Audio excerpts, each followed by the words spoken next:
territorial and maritime rights in the West Philippine Sea. Ladies and gentlemen, a round of applause please for Acting Chief Justice of the Supreme Court of the Philippines, Senior Associate Justice Antonio Tito.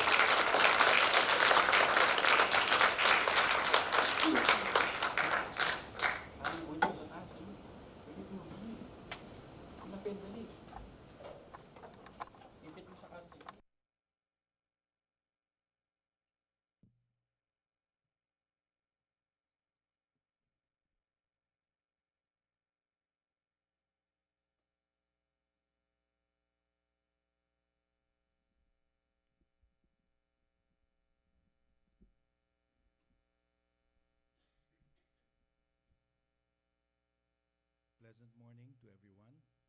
I wish to thank the Akademyang Filipino for this opportunity to discuss with you our sovereign rights in the West Philippine Sea, and I wish to thank everyone present here for attending this presentation. If you look at the screen, you will see the South China Sea. Why is the South China Sea important? For me, the South China Sea today is the most important international waterway in the world. $5.8 trillion in shipborne goods traverse the South China Sea every year.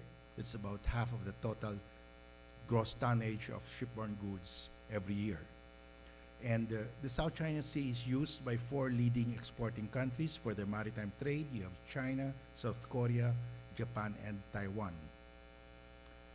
65% of the petroleum imports of South Korea pass through the narrow Strait of Malacca, going all the way to South Korea. 60% of the petroleum imports of Japan, 60% of the petroleum imports of Taiwan pass through the narrow Strait of Malacca on their way to these countries. And for China, 50% of the petroleum imports of China pass through the Strait of Malacca, traversing to China. Before 2015, 80% of the petroleum imports of China passed through the narrow Strait of Malacca, and the Chinese were worried that if someone will block the narrow Strait of Malacca, China's economy will grind to a halt. So China built 2 pipelines, oil and gas pipelines from the coast of Myanmar to Kunming in Yunnan province.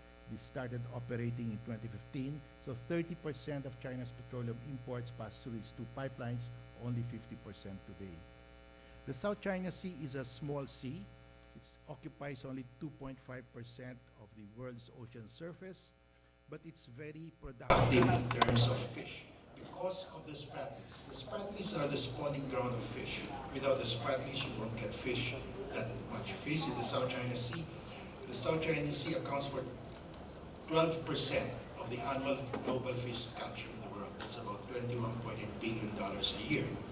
And China is the #1 beneficiary of this.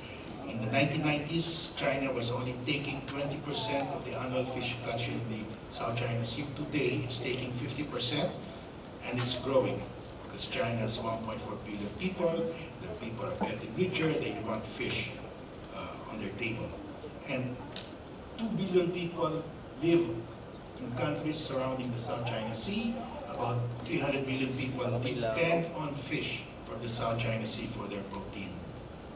Also, the South China Sea, along the coast of the countries here, you will find rich oil and gas fields.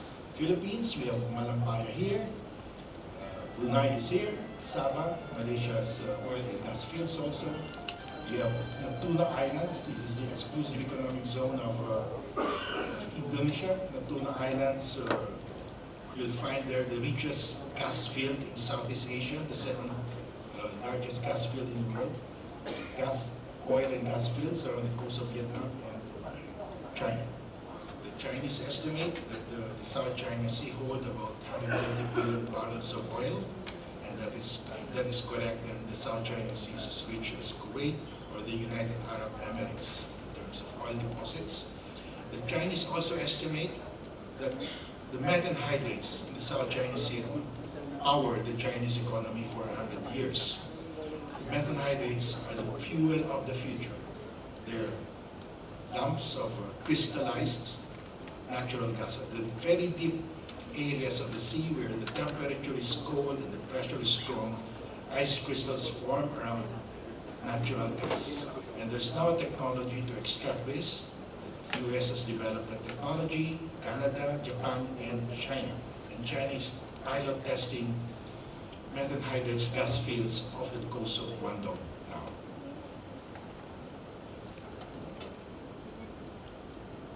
The South China Sea is also dotted with hundreds of small rocks above water at high tide. Tiny rocks, maybe a few inches above water at high tide, maybe 1 meter. But even if it's just a few inches above water at high tide, the rock is considered land or territory. And it is capable of sovereign ownership. And there is a territorial sea to that rock and a territorial airspace above it. What is the area of this territorial sea of 12 nautical miles? That area is about 155,000 hectares. That's more than twice the land area of Metro Manila. Metro Manila is a land area of 63,000 hectares. More than twice the land area of Singapore. Singapore has 70,000 hectares. So if you own a tiny rock in the middle of the South China Sea, you own a very huge territorial sea. You own all the fish, oil, and gas and mineral resources within that area. You can reclaim it to the edge of the territorial sea, so you have a huge island. So tiny rocks above water at high tide are very valuable. That's why states fight over these tiny rocks. Now, China did not participate in the proceedings of The Hague, but China said, we're not participating, but we have this position paper. This is our position paper. So China's historical narrative to claim the South China Sea is this. China said Chinese activities in the South China Sea started 2,000 years ago. China was the first state to discover, name, explore, and exploit the resources in the South China Sea and exercise sovereignty over the South China Sea. This is the narrative that China uses to claim the South China Sea, and people in the West started to believe this because China is an old civilization. They said, probably China really owns the South China Sea. And I've read articles in law journals saying this. We had to change this because this is totally false. This is, I call this the false history of the century, the fake news of the century, the disinformation of the century. This is totally false. I call this a gigantic fraud on the human race. China using a historical falsehood to claim an entire sea at the expense of several coastal states. How do we debunk this? How do we expose this as a lie? Well, the arbitration gave us an opportunity because China asserted it in the arbitration. We had a chance to rebut it. And we had the opportunity to ask the tribunal to rule on this historical claim. Is it true or false? Because in China today, all the generals, admirals, bureaucrats, professors, diplomats, businessmen, they all grew up being taught from grade 1 to college that they own the South China Sea since 2,000 years ago. It is in their DNA. They really believe it, honestly, sincerely, but it's totally false. That's why today, the Chinese government will not comply with the ruling of the tribunal, because if the Chinese government will comply with the ruling today, that delegitimizes them in the eyes of the Chinese people. Why are you going to give up our territory, our sovereign territory? And their mantra is this: we will not give up an inch of the sacred territory that our ancestors bequeathed to us through the generations, through ancient times. And that is our big problem. How do we change the mindset of the Chinese people that that is totally wrong? China submitted this map to the United Nations in 2009. Officially now, it was only in 2009 that China officially informed the world about the 9-dash line. China claimed everything within the 9-dash line. And in 2013, China produced a new map China added a 10th dash on the eastern side of Taiwan, so the 9 dash lines are still growing. And you have here a legend which says, this means national boundary. This is the shading of the 10 dashes here. The same shading that you find on continental land boundary of China. So China treats the waters within the 9 dash lines, I still call it 9 dash lines. China treats the waters here in the same way it treats its land territory. It's national territory. What is enclosed by your national boundaries are your national territory. So let us go back to a little bit of history. What happened in the South China Sea since 1946 up to last year? Throughout the Chinese dynasties, the southernmost territory of China was Hainan. Before World War II, still Hainan was the southernmost territory of China. Not a single Chinese sailor or soldier was stationed in the South China Sea. None in the Paracels, none in the Spratlys, none in the Scarlet. Before World War II, the French occupied the Paracels. No country occupied the Spratlys. At the outbreak of World War II, the Japanese seized the Paracels from the French, and the Japanese established a submarine base in Ituaba. Ituaba is the largest island in the Spratlys. That submarine base was used in the invasion of the Philippines. With the defeat of the Japanese forces in 1946, of course the Japanese forces left. In 1946, China made its move. For the first time in its history, China moved out of Hainan, occupied half of the Paracels, and occupied Ituaba, 1946. China made a great leap across the South China Sea to establish a base in Ituaba.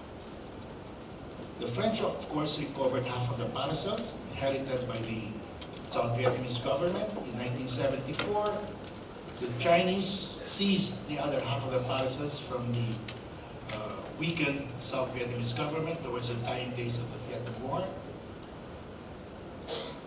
In 1987, China established a radar weather station on Fighting Cross Reef. Fighting Cross Reef is just 1 meter above water at high tide, a small rock.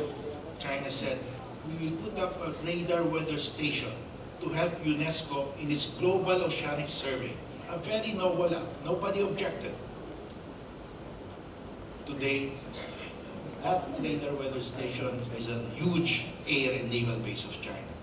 So when China says, oh, we are putting a radar weather station for the benefit of everyone in Southeast Asia, we should be careful. We should be worried about that. In 1988, China seized Subi Reef from the Philippines and Johnson South Reef from the Communist Vietnamese. There was a skirmish here with the Communist Vietnamese. About 69 Vietnamese sailors were killed. Subi Reef is outside our EEZ, but within the territorial sea of Pag-asa. But we were not too familiar with UNCLOS at that time. It was not reported in the papers that China seized Subi Reef from us. 1995, China seized Mischief Reef from the Philippines, widely reported in the papers. 2012, China seized Carpio Shoals from the Philippines, widely reported. 2013, China seized Lupunia Shoals from Malaysia. 2014-15, China started building air and naval bases in the Spratlys, huge ones. Huge islands like Mischief Reef is from a totally submerged area. China's island is almost as large as San Juan City. 2017, the last act of China seized Sandy Cay from the Philippines, but our government is still in denial. But in my book, China has seized that already because they have surrounded it with their maritime militia vessels, and we cannot send our vessels there anymore. They are being turned back. So China's effective control of Sandy Cay within the territorial sea of Pag-asa, the largest island that we occupy. So you will see a gradual creeping expansion by China outside of Hainan towards the 9 dash line. And the air and naval bases here will be used to enforce the national boundary of China within the 9 dash line. Those air and naval bases will be used by China to enforce the 9 dash lines as China's national boundary. In 2016, Foreign Minister Wang Yi of China gave a talk at Washington, D.C. at CSIS. And he said, the Philippines and China are very close neighbors, separated by just a narrow body of water. Think of that. We are very close neighbors with China, separated by just a narrow body of water. This is the narrow body of water that China refers to as the body of water that separates the Philippines and China, because China says, this is the 9-dash line here, this is their territory also, all of that. And so we are very close neighbors with the Philippines. That is in their DNA. They've been taught that from grade school to college. I call this the gravest external threat to the Philippines since World War II, because we will lose an area larger than the combined area, total land area of the Philippines. That this area, maritime space, is larger than the combined land area of the Philippines if you put all our islands together. So we are going to lose a huge maritime space. We lose all the fish, oil, gas, and mineral resources here because under UNCLOS, under the ruling of the tribunal, we have exclusive sovereign rights to all the natural resources in this area. But China is claiming all of that under the 9-dash line. Recently, President Xi Jinping visited us here, and the Chinese ambassador, Ambassador Zhao, wrote an article in Philippine Star on November 15, just a few days before the arrival of President Xi Jinping. And in his article, he said, being separated by only a narrow strip of water, China and the Philippines have been close neighbors for centuries.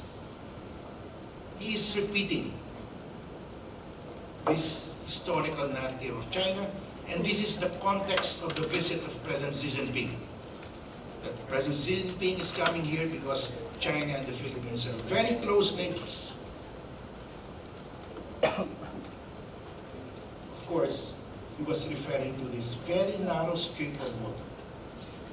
And I think we should not let this pass unchallenged. We should challenge this. We should write letters to the editor, comment online on this. We cannot let them do this to us, telling us to our face that what separates China and the Philippines is a very narrow body of water. Because if that is true, we lose a huge area, we lose what we won in the tribunal, and we will have a very long sea boundary with China from Balabac Island to Yami Island here, the northernmost island of the Philippines, in Batanes, Yami Island. That's 1,700 kilometers of common sea boundary with China. And we must prepare for the day. One day, the Politburo of China will instruct the powerful Navy of China enforce the 9-dash line as a national boundary of China. We have to be prepared for that day. And we should have prepared years ago for this. Now, we had a chance to debunk this historical narrative of China by submitting to the tribunal over 170 ancient maps. Ancient maps of China, ancient maps of the Philippines, ancient maps of Southeast Asia, including official documents of China after the Qing dynasty. We submitted this to the tribunal for one purpose, to show that China never owned or controlled the South China Sea at any time in its history. That was the sole purpose of all these documents that we submitted. Let's go to the ancient maps of the Philippines. You are, of course, familiar with this mother of all Philippine maps, the 1734 map of Father Pedro Murillo Velarde. For the first time in any map, Scarborough was given a name, a Tagalog word, Panakot. So we were the first to give a name to Scarborough Shoal. We gave it a Tagalog word, Panakot, because Panakot means danger. If you're the captain of a ship and you don't know where Panakot is, your ship will hit the rocks of Panakot, and that's what happened to a British tiki-war ship called Scarborough. It ran aground on Scarborough Shoal. European cartographers renamed the shoal Scarborough Shoal. And in this map, you will see here shoals, Los Bajos de Paragua. Paragua is the old name of Palawan. It was changed into Palawan only in the 1903. Los Bajos is the Spanish term for shoals, the shoals of Palawan. What are the shoals of Palawan? They are the Spratlys. So in this map, you have Scarborough Shoal as a territory of the Philippines, you have the Spratlys as a territory of the Philippines, and this is an official map of the Philippine territory in 1734, because you will see here the Royal Coat of Arms of Spain. And this map was made upon instructions of King Philip V of Spain to Governor General Fernando Talmon, the Governor General at that time. And Governor General Talmon commissioned Father Pedro Murillo Velarde, a Jesuit priest, a Spanish Jesuit priest, here in Manila. So this map was printed in Manila. The engraver of this map was a Filipino, Nicolas de la Cruz Bagay, and the artist who drew this map is a Filipino, Francisco Suarez. A very famous map, engraved in copper plates, printed in Manila, showing Philippine territory, official Philippine territory in 1734, including already Scarborough Shoal and the Spratlys as part of Philippine territory. There is no older map from China or from Vietnam showing that Scarborough Shoal or the Spratlys form part of their territory. We have the oldest map. So here you will see the cartouche, the Royal Coat of Arms of Spain. It's an official map of the Philippines in 1734. How did Father Pedro Murillo Velarde come across this? How did he include the shoals of Palawan, the Spratlys, as part of Philippine territory? He took it from an earlier map. The 1688 Coronelli globe is are the portions of the globe. And in this map, it shows here is all Philippines. Father Coronelli was a Franciscan monk. The Franciscans arrived in the Philippines in 1578, and all these religious orders that came here would send periodic reports to the Vatican. What were the names of the new towns? What were the names of the new islands occupied? And Father Coronelli was sitting there in the Vatican getting all of these reports, and he drew a map of the Philippines. And he drew lines around the Philippines, lines around the Portuguese position in the East Indies, the Dutch possession, and he included the Spratlys as part of the Philippines. And that's where Father Murillo put Los Bajos de Paragua as part of the Philippines in 1734. So this is even an older map showing the Spratlys belong to the Philippines. This is a map of 1808, but the data for this map, this was published in Madrid during the Spanish regime. The data from this map was taken from the Malaspina expedition. Alessandro Malaspina headed the Spanish expedition to go around the world, visit the Spanish possessions all over the world, to collect specimens of flora and fauna, and to chart the waters of the possession of the Spanish territories all over the world. It was a scientific expedition. The Spaniards followed the British. The British sent Captain Cook on a scientific expedition around the world earlier, and the Spanish followed suit. And at that time, it was like sending a man to the moon. It was a voyage of exploration. And Alessandro Malaspina was here in Manila in 1792, and he surveyed Scarborough Shoal. He made a survey, nautical survey of Scarborough Shoal, because it was a famous shoal. And this survey was incorporated in this map that was published by the Spanish government. And Alessandro Malaspina had a journal, and in his journal, the entry in his journal on May 4, 1792 says, "On this shoal, Spanish and foreign ships have been lost." We have the first nautical survey of Scarborough Shoal. There's no such survey by China. let's go to the ancient maps of China, published in China. We use Chinese documents here. This is Tang Dynasty map of China, sometime 1098 to 1100 AD. And this map is found in the Atlas of Ancient Maps in China, officially published by the People's Republic of China, by its State Bureau of Cultural Relics of China. So this is an official publication of the People's Republic of China, showing the ancient maps of China. And this is map 97. And it shows Hainan as the southernmost territory of China during the Tang Dynasty. This is the book that the State Bureau of Cultural Relics of China published. And that map is found in this book. I was able to get a copy of this book. It's an official publication of China. There are 3 volumes. Another map from the Atlas of Ancient Maps of China. This is map 95. This is still the Tang. This is 1098, 1100 Tang Dynasty. It shows again Hainan as the southernmost territory of China. And this map is the oldest map that we presented to the tribunal. The earlier 2 maps, I came across that after the tribunal issued its ruling. So this is the oldest map that we presented to the tribunal, 1136. It says China and the barbarian countries, and it shows Hainan as the southernmost territory of China. This was published during the Southern Song Dynasty in 1903. This map is a stone map. There's only 1 copy of this map. It's engraved in stone, and this map is still in exhibit. You can still see this map in the Museum of Stone Steels in Xi'an, China.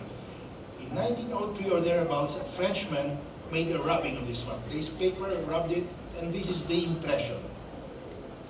And this impression is found in the U.S. Library of Congress, where I downloaded it for free. But these annotations here are not in the original stone map. It was just added by the Frenchman.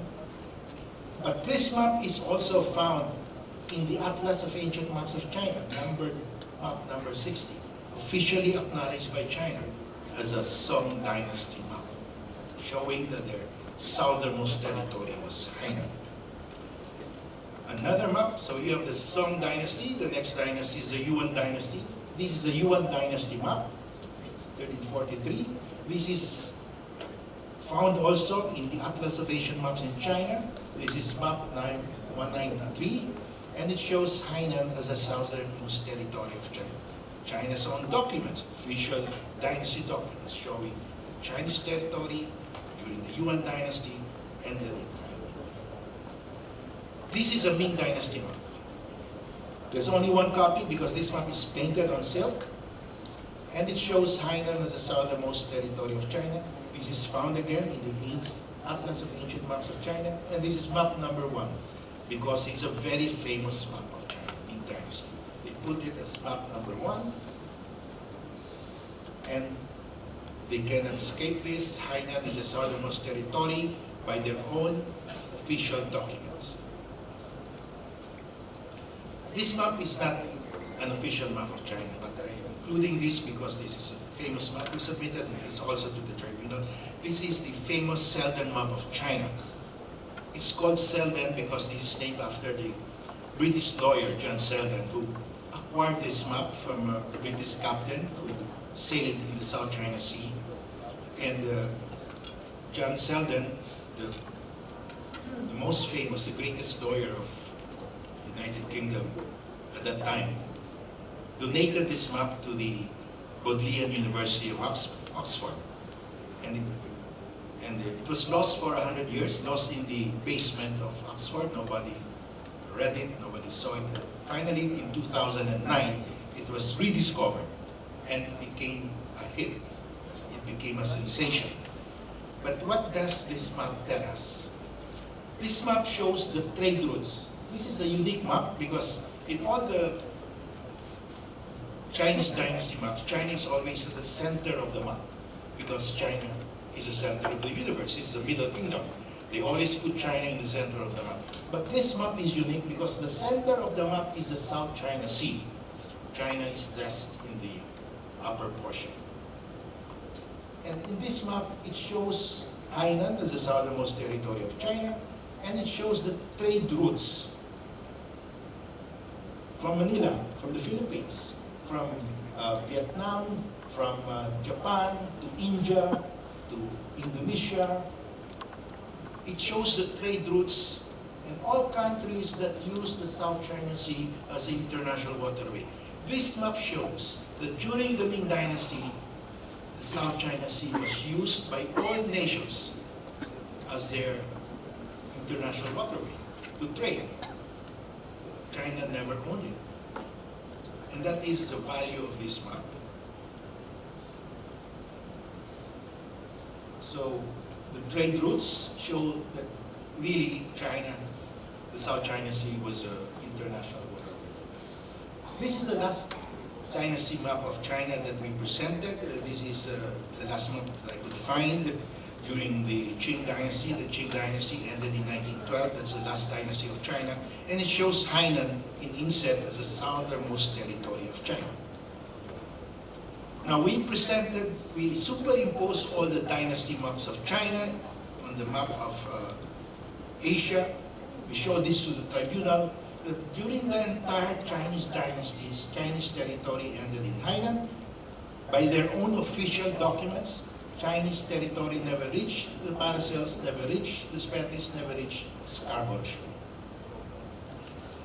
That's why we submitted to the tribunal that dating back all these maps of China, dating back to 1136, consistently show China's territory extending no further south than Hainan. Now, China suffered what they call the century of humiliation. You have the first Opium War, the second Opium War.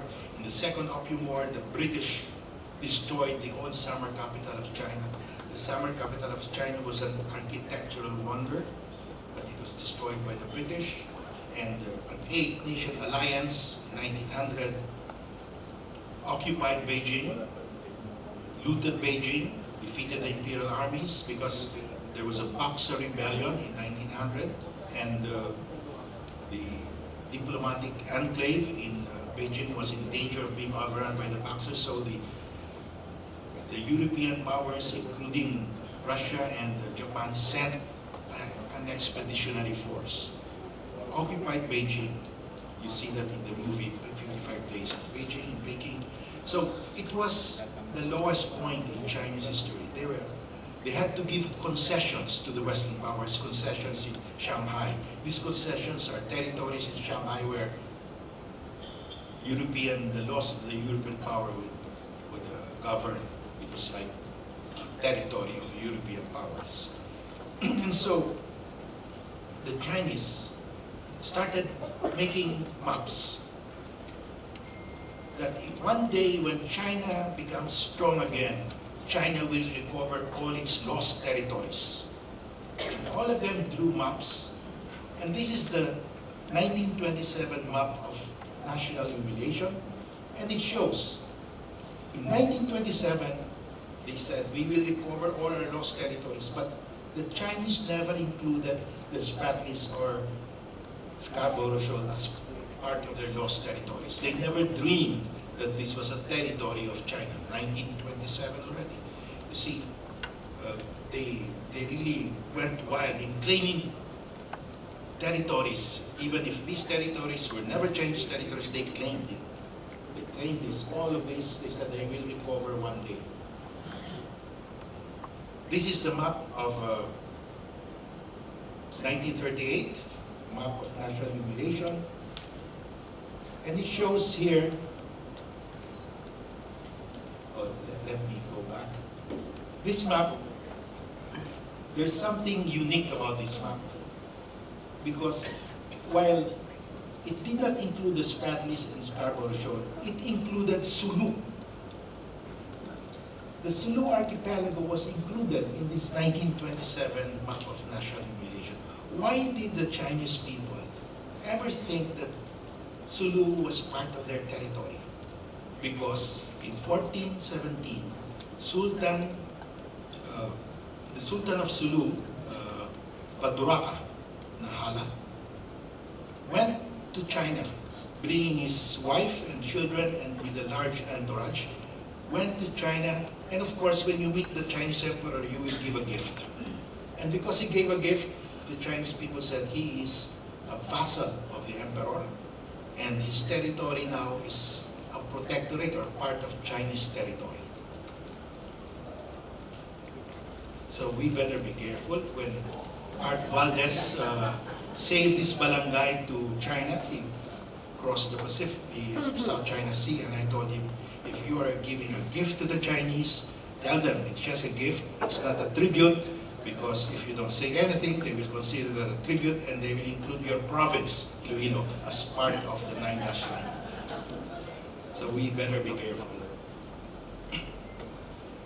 In 1938, they came out again with a map of national humiliation, but mercifully, they did not include Sulu anymore. They still did not include the Spratlys and Scarborough Shoal. This is already 1938. And this map was taught in elementary schools in China. This is what they taught. When did China move out of Hainan? In 1932. The French occupied the Paracels. Nobody occupied the Paracels at the time. And China, for the first time, made known its claim to the Paracels. China sent a note verbal to the French in 1932. A note verbal is an official declaration to the other country and to the world. This is the note verbal. And in that note verbal, China said, there are two groups in this Paracels, the Amphitrite group and the Quezon group. They lie 145 nautical miles from Hainan, and they form the southernmost part of Chinese territory. 1932, China announcing to the world officially, our southernmost territory are the Paracels. So we show this to the tribunal, superimpose the Paracels. 1932, Chinese territory never reached the Spratlys, never reached Scarborough Shoal. When the Qing dynasty ended in 1912, the Chinese put up a republic, the Republic of China. And there were many constitutions. This is the first constitution, the provisional constitution of the Republic of China. Of course, your constitution must state your territory, and the 1914 provisional constitution of China says the territory of the Republic of China continues to be the territory of the former empire. In a book that China published, the People's Republic of China published, I found this annotation. The former empire refers to the Qing dynasty. This is in China's #2 History Archives, China International Press. Because the Qing dynasty was the largest expansion of Chinese territory, and it included Tibet. So the Chinese are saying, yes, our territory is a territory of the Qing dynasty. This is now the Republic of China, the Republicans. But that same territory of the Qing dynasty ended in Hainan. Although it included Tibet, it ended in Hainan. So, in 1924, another constitution of China, the same. The territory of the Republic of China continues to be the traditional territory.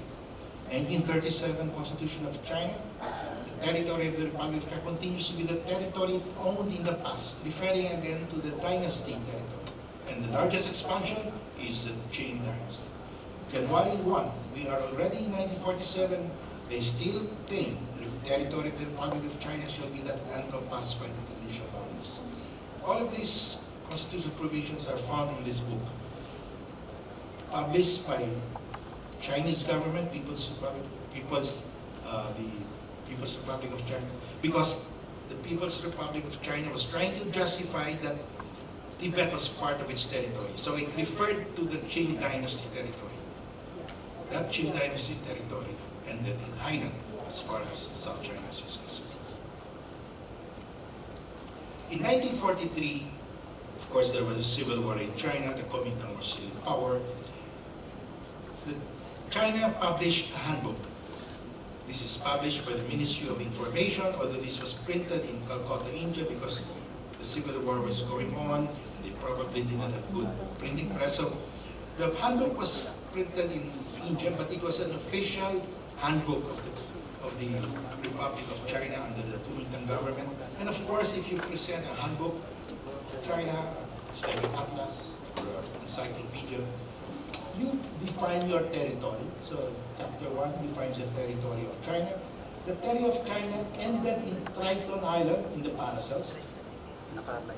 So Chinese territory never reached the Spratlys or Scarborough Shoal. This is an official publication of the Republic of China, the Kuomintang government, in 1943 already. The handbook was revised in that's the handbook. It's the Chinese Ministry of Information, so it's official, 1943. This handbook was revised in 1946, and in the revised handbook, China now, for the first time, claimed the Spratlys. But in claiming the Spratlys, China recognized that the Coral Islands of the Spratlys are also claimed by the Commonwealth of the Philippines and Indochina, the French in Indochina. So they did not claim indisputable sovereignty. They recognized that there were other claimants. 1946. 1946 is really the year that they started claiming the Spratlys. They never claimed it before that. So this story that they owned the Spratlys since 2,000 years ago is pure hogwash. That's the 1946 edition of the China Handbook. This was published in the US, but by the Chinese Ministry of Information, because of course there was a civil war in China. Now, in 1947, the year that China started to claim the Spratlys, China published this map internally. This is the notorious 9-line. And in this map, China gave names to all the islands in the Spratlys, to all the islands that they claimed in the Paracels, but they never gave a name to Scarborough Shoal. And all the names that they used here in the Spratlys were just transliterations into Chinese of the English names in British Admiralty charts. So the names here are funny because they just transliterated into Chinese British names. But they never gave a name to Scarborough Shoal. And it says here, map of the South Sea Islands of China. And they gave a name to all the islands, and Scarborough Shoal was without a name. They never claimed Scarborough Shoal.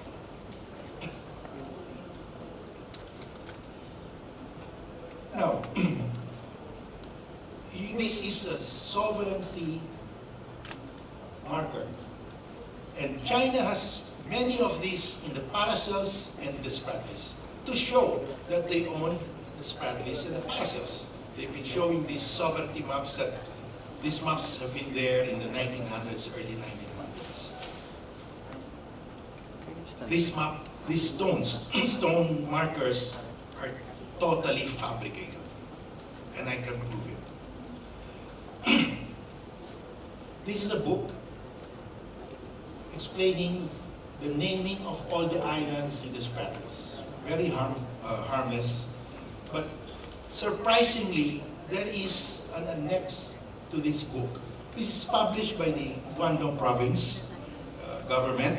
Guangdong, before 1988,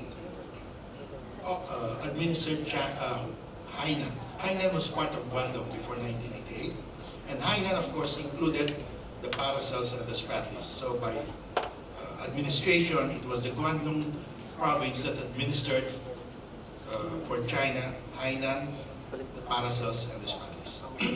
And there is a surprising annex to this book and a surprising editor's note. The background behind this annex is this. In 1937, the chief of the military region, number 9 of China, Guangqiang, was sent by the Kuomintang government ostensibly to check reports that the Japanese were invading the islands and to assert Chinese sovereignty over them. That was the ostensible purpose of the mission of Wang Qiang. But actually, Wang Qiang went there to the Paracels for a different purpose. And this purpose there was to plant sovereignty markers. And he made a report, a confidential report of July 31, 1937, saying that I went there, this was 1937 report, and he placed sovereignty markers dated from 1902 to 1921. In his report, he said, at one end of the road, at the North Island, a tablet can be found with the inscription commemorating the inspection of 1902. But he was doing this in 1937. Another area, commemorating the inspection of 1992, he put a tablet there, this is the stone marker, but he was there in 1937. On Rocky Island, the same thing. There was an inspection of 1911, but he went there in 1930. He fabricated stone markers and put it there in 1937. And he made a report. It's a confidential report. It should not have been published. But unfortunately for them, the clerk who probably put together the names of them included it, and it was published in the book. The confidential report of how they antedated these sovereignty markers. And Francois Javier Bonnet, a Frenchman who's married to a Filipino, lives here and has written extensively on the South China Sea dispute. He alerted me because he saw this book in a library in Hong Kong, and he Xerox portions of it and he showed it to me. So I said, I have to get a copy of this book. And I asked a friend who frequented Beijing, Manila to Beijing is a trader. I said, look for this book in second-hand bookstores in Beijing. And he combed through all the bookstores and he found a copy. And I have that copy. And I think after that, the Chinese have withdrawn all copies. Now, you cannot find it, so it's a rare book. So by their own admission, they fabricated their sovereignty stone markers. There's an editor's note on page 291 of the book. And the editor's note is this: stone tablets on two islands in the Spratlys might have been erected by the Taiwanese Navy in 1956, not in 1946 as indicated in the stone tablets. Why? Because the captain of the ship that went to Ito Aba in 1946, remember I said China occupied Ito Aba in 1946. It was occupied by a mission headed by a captain of a ship, Taiping, the name of the ship is Taiping. And he went to the editors, he said, we never reached York Island. We never reached the Spratly. Those stone markers there, we did not put those stone markers, they were probably erected by somebody else. Okay? Because the stone marker says erected in December 1946, erected in the captain of the ship said, we never reached West York Island, we never reached Spratly. So the editors concluded the stone markers might have been erected by the Taiwanese Navy in 1956. So another falsification of the markers by, of course, the Taiwanese is under the Kuomintang. The Kuomintang invented the 9-last line, and they had to support it with supposedly sovereignty markers, but they fabricated all of this. During the arbitration, I visited China's Manila Embassy website, and I found this startling claim that China owns Scarborough Shoal because in 1279, Gu Sujing went there to put up an observatory. Guangyan Island was first discovered and came into China's map during the Yuan Dynasty, 1279. Gu Sujing went there upon the instruction of Kublai Khan. And Guangyan Island was chosen as the point of observation in the South China Sea. Gu Sujing is a very famous Chinese astronomer, mathematician, engineer. He's multi-talented, probably the most talented Chinese of his time. He developed a very accurate calendar for China. He built 27 observatories, 26 on mainland China and one in Nanhai. Nanhai means South Sea. Where in Nanhai did he put this? The website of China claims it's Scarborough Shoal. Now, Gu Sujing created a calendar more accurate than the European calendar because he had these 27 observatories, 26 on mainland China, one in the South Sea. And in these observatories, you take measurements of the sunrise, sunset, all year round, so you will know when winter will come, when summer will come, when is the time to plant, when is the time to harvest. That was the purpose of this calendar. Now, that's the website. But they have taken this down already after I exposed it.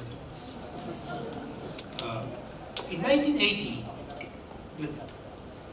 the Chinese and the Vietnamese were quarreling over the parasols. China said, we have an older title to the parasols. The Vietnamese said, we had an older title.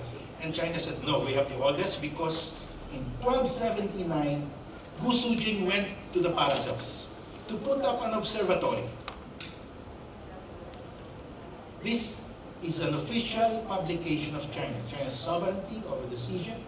Xia are the parasols, Zhongsha are the Macclesfield Bank, including the Spratleys. So in the Beijing Review, an official publication of the Ministry of Foreign Affairs, they said, the astronomical observation point 999 was to the Xia Islands. It shows that Xia Islands were within the bounds of China at the time of the Yuan dynasty. Of course, Xia are the parasols.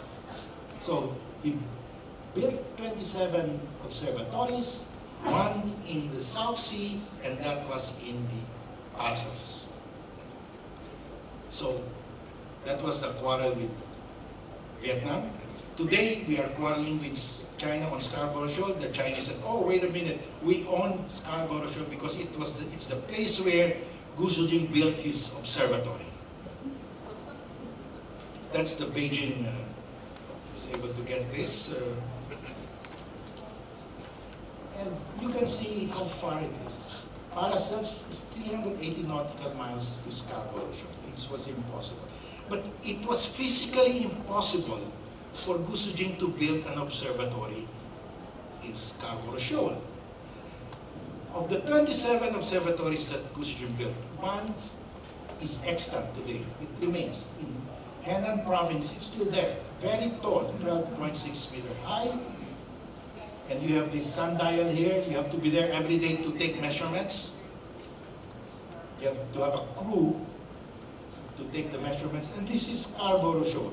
That's the high tide. That's the highest rock at high tide. Could he have built that? You see, Scarborough Shoal,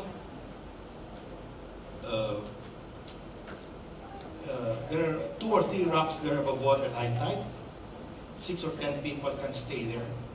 Could he have built that observatory? That's Scarborough Shoal. If you superimpose the observatories that he built, it was impossible. You know, they pulled down the website. That's that fake story in the website of Chinese embassy. That's Scarborough Shoal. Satellite image. There the opening.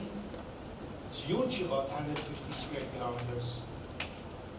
And we always say we own Scarborough Shoal because of the Treaty of Paris. Spain ceded the Philippine archipelago to the U.S. Under the Treaty of Paris, the U.S. paid Spain $20 million. And the Treaty of Paris drew lines, and Spain ceded everything within the lines. Unfortunately, Scarborough Shoal is outside the line. The Spratleys are outside the line. That's why Foreign Minister Wang Yi, in his talk at CSIS in Washington, D.C., he said there are 3 treaties that stipulate Philippine territory: the 1898 Treaty of Paris, the 1900 Treaty of Washington, and the 1930 Treaty with the British.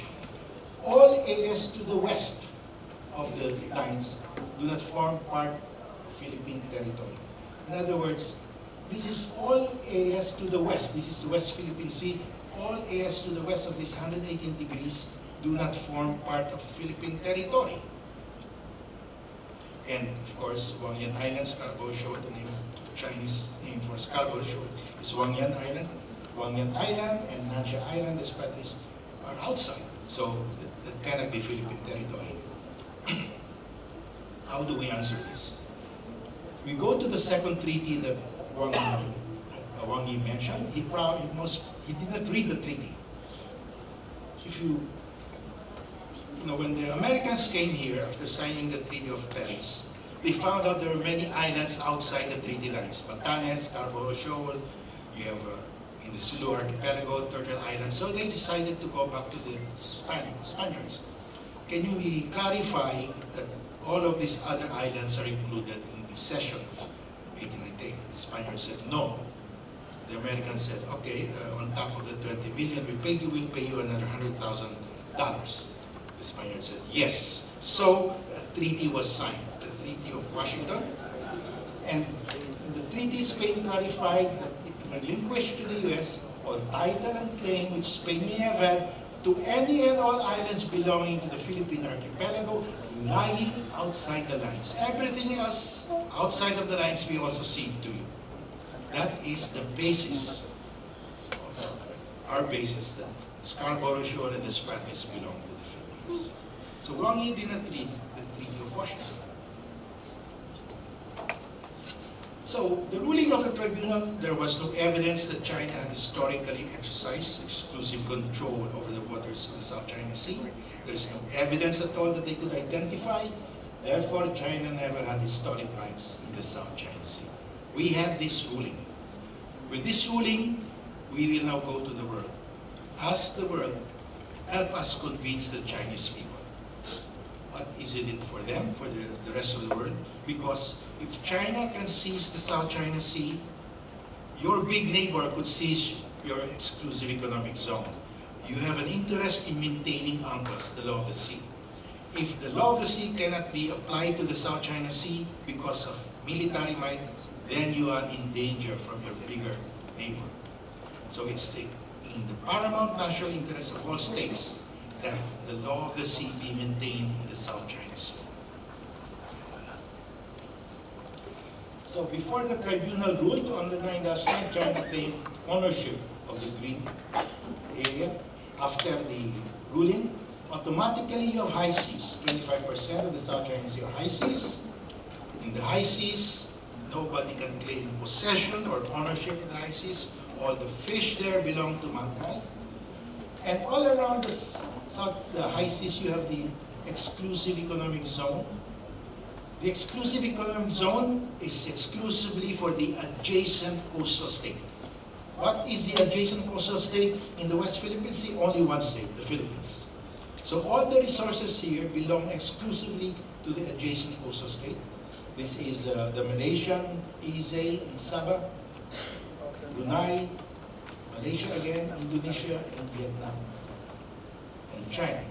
So that is the automatic consequence when the tribunals struck down the 9-9 line. Automatically, it affirmed the existence of high seas and EEZs. And in the high seas and EEZs, there is freedom of navigation and our flight.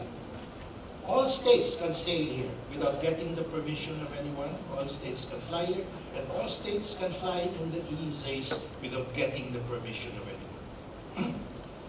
So, we won this area. China claimed it. We won it. It's all blue now, except for 3 dots. As between the Philippines and area, legally there are still 3 territories in dispute.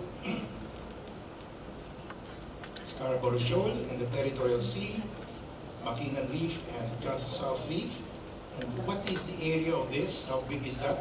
Our EEZ in the West Philippine Sea is 381,000 square kilometers. You deduct the territorial seas of those 3 dots, Scarborough Shoal, Makinan Reef, and Johnson South Reef.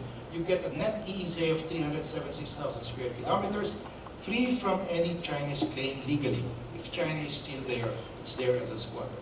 That maritime space is larger than our total land area. Our total land area, if you put all our islands together, is just 300,000 square kilometers. So all the fish, oil, gas, and other mineral resources in this huge area belong exclusively to the Philippines. China wants it. That's why I say this is the gravest external threat to the Philippines since World War II. How do we enforce the rule? Under UNCLOS, there are maritime zones, and from the edge of the territorial sea seaward, there is freedom of navigation and overflight. All merchant ships and military ships, all military aircraft and civilian aircraft can sail and fly without getting the consent of any state. They can conduct military activities in this area without getting the consent of adjacent states. When the ruling came out, the US said, we will sail and fly in the EEZ and high seas of the South China Sea. When they sail and fly, they assert that there are exclusive economic zones, and that if there is an exclusive economic zone, it belongs exclusively to the adjacent coastal state. They are in fact enforcing the ruling for us. France said, we will also sail and fly. We will ask our neighbors to do the same. Why is France concerned? France said, a loss of freedom of navigation in our flight in the South China Sea might lead to similar problems in the Arctic Ocean. France was saying, if China can claim the South China Sea, Russia will claim also the Arctic Ocean, India might claim the Indian Ocean, and that will mean the collapse of the law of the sea, and therefore their navies cannot sail and fly, they cannot protect their trade routes. They are sailing and flying all over the world because they want to protect their trade routes. That is their paramount national interest. So they have a paramount national interest to maintain the freedom of navigation in our flight in the South China Sea. Britain also said, once we finish our 2 aircraft carriers in 2020, we will sail them in the South China Sea. In fact, in 2016, they sent their fighter jets to Japan for joint exercises with the Japanese Air Force. When the British planes flew back, they deliberately announced that the British planes will fly over the South China Sea on their way back to Britain to assert freedom of overflight. Australia said, we will sail and fly. Last year, Australia assembled their biggest naval task force for the last 30 years. And this task force sailed in the South China Sea. And the Australian Navy continues to sail, and their Poseidon, their aircraft, the reconnaissance planes, continue to fly over the South China Sea. This is Mischief Reef. Mischief Reef is a submerged area at high tide, so the tribunal said that is totally submerged at high tide, so it's part of the EEZ of the Philippines. It's only the Philippines that can put up a structure there, and whatever structure is built there cannot generate a territorial sea because only a naturally formed island can generate a territorial sea. So the tribunal said only the Philippines can put up a structure, Mischief Reef, but any structure there is an artificial island. It cannot generate a territorial sea. Now, to prove that Mischief Reef has no territorial sea, this U.S. ship in 2017 sailed within 12 nautical miles. The Chinese claim a territorial sea out of this artificial island, contrary to UNCLOS. This ship, Zigzag, conducted man-overboard drills, launched drones to show that this is not a territorial sea, because in a territorial sea, you cannot do these things. You can only sail straight, expeditiously, an innocent passage. In the territorial sea, a foreign warship can sail under the innocent passage, right of innocent passage, but it must be straight and continuous, expeditious. You cannot loiter, you cannot conduct military exercises, man-overboard drills. But the US said, this is not a territorial sea, we can do all these things, because that is part of the EEZ of the Philippines, and then EEZ, in the EEZ there's freedom of navigation. So the US is actually enforcing the ruling for us. Are they particularly kind to us? No, they do this all over the world. Whenever a coastal state asserts something that is beyond what customary international law allows, they will do this. They've done this for other states. They will always assert freedom of navigation. That's their national policy for decades now. So, Mischief Reef has no territorial airspace, and this US Poseidon plane flew over Mischief Reef to show to the Chinese, you are not a natural island, you don't have a territorial sea, this is part of the EEZ of a coastal state, we have freedom of overflight here, and the conversation between the Chinese ground controller and the US aircraft went this way. The Chinese said, leave immediately, keep out. The US plane said, we are conducting military activities beyond the national airspace of any coastal state. You cannot drive us away. We have freedom of our flight because this is not your territorial airspace. You are just an artificial island. The tribunal said you do not generate a territorial sea or a territorial airspace. The US is actually enforcing the ruling for us. Not because they love us, but because they have their paramount national interest. The French have 2 frigates. They continuously sail in the South China Sea because the French said, we want to maintain a naval presence in all exclusive economic zones. Because under UNCLOS, they have a right to sail in the exclusive economic zones. They have a right to conduct military exercise, and they are showing that to the Chinese. They've been sailing. The British also, they have 2 warships sailing right now in the South China Sea to assert freedom of navigation. The Japanese, last year the Japanese sent their helicopter carrier, Izumo, to sail in the South China Sea. The helicopters were sent aloft, launched to assert freedom of overflight. And this year, the sister ship Kata sailed in the West Philippine Sea to assert freedom of navigation and overflight. They don't say, they announce that they are sailing and flying to assert freedom of navigation and overflight in accordance with international law. I told the Americans and Japanese, why don't you add a phrase? And under the tribunal's ruling, there are exclusive economic zones and high seas here. But they're seriously considering it. India has been sending a task force every year to sail in the South China Sea. This year they sent this task force without much fanfare, without publicity, they sail. And the Chinese take notice of that. And that's recorded.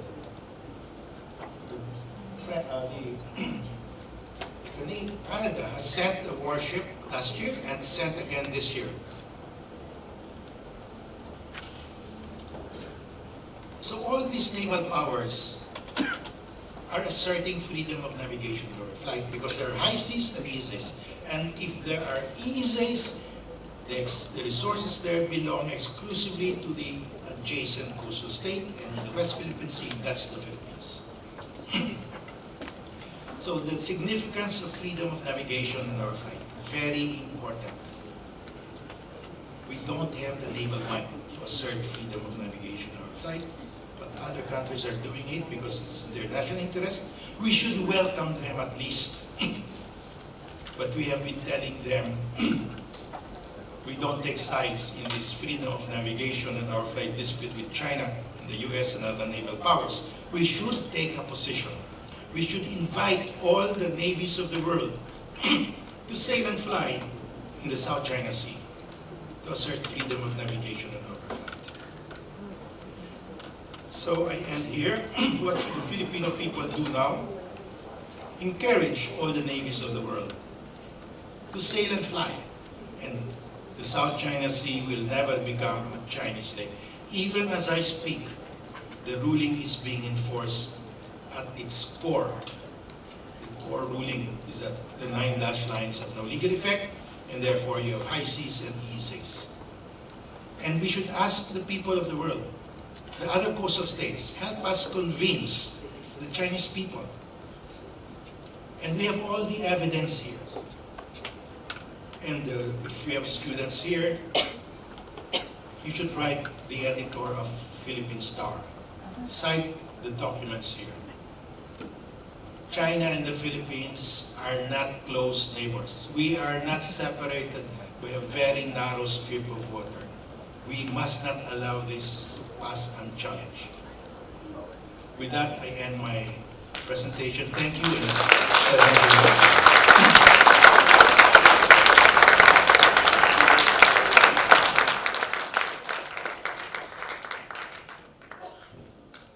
Thank you very much, Acting Chief Justice Carpio, for that very enlightening and also disturbing, if not frightening, talk. We will have a short break before the panel discussion. This will be just a 15-minute break for coffee, for the restrooms. So please take note of the time. We have snacks in the pre-function hall or foyer outside. You were given some survey forms. Please submit these to the Secretariat. And please be back within about 15 minutes. Maraming salamat.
This morning are leading experts on the geopolitics, security, and the territorial and maritime disputes in the West Philippine Sea.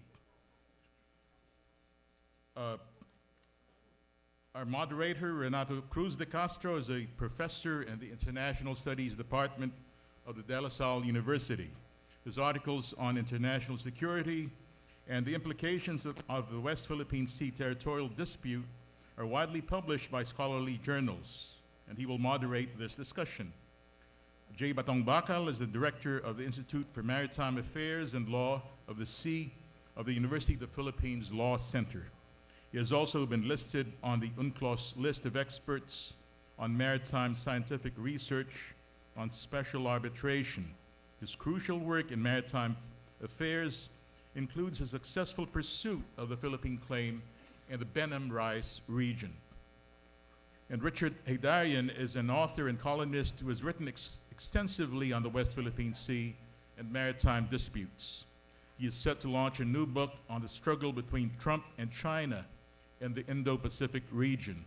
He is also a regular contributor to the Center for Strategic and International Studies and the Council on Foreign Relations in Washington, D.C. Distinguished guests, ladies and gentlemen, a round of applause, please, for our discussants.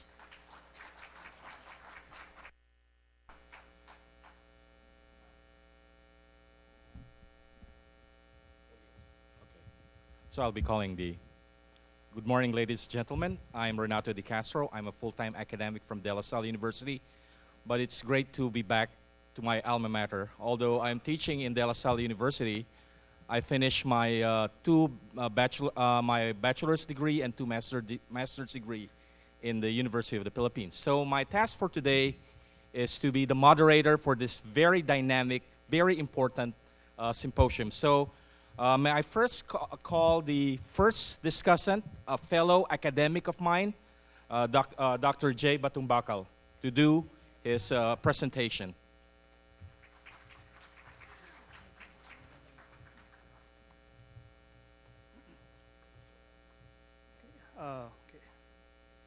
Kay Pangulong Danilo L. Concepcion, ang ating punong mahestradong kagalang-galang na Antonio Tirol Carpio, ang dating maestrado at ngayon ating pinuno dito sa Akademyang si Ginang Conchita Carpio Morales, Ginong F. Sionil Jose, ang ating Chair Emeritus. At sa akin po mga kasama dito sa panel, lalo dito kay kaibigang Renato De Castro at Richard Heydarian at Ginoong Jose Dalisay po, na siyang nag-MC sa atin ngayon. Magandang umaga po sa inyong lahat, lalo na sa lahat po ng miyembro, mga kawani po ng Akademyang Pilipino. Magandang umaga po. Marami pong salamat sa inyong paanyaya na ako'y magsalita sa inyo tungkol dito nga sa issue ng ating kanlurang karagatang Pilipinas. Ngayon pong umaga, maganda rin na nag-umpisa tayo sa isang talumpati tungkol sa kasaysayan. No?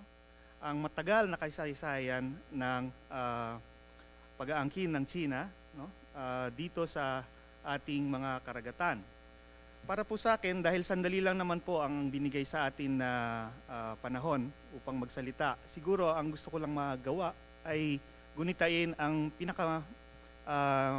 mga nangyari nitong nakaraang taon, no?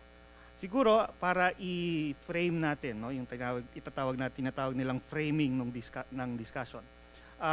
Alalahanin natin siguro yung hinaharap natin, isang napaka-radikal na pagkakaiba sa polisiya ng ating pamunuan. Why is that? Sorry.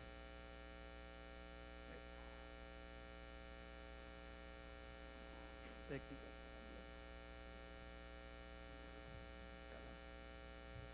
Yeah.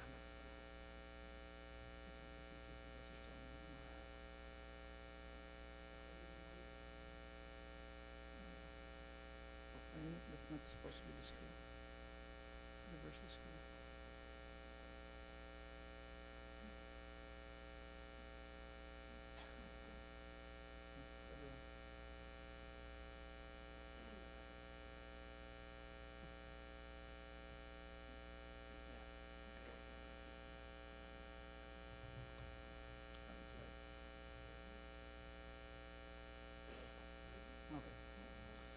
ito po ay isang ang paghahambing ng ating mga polisiya, no?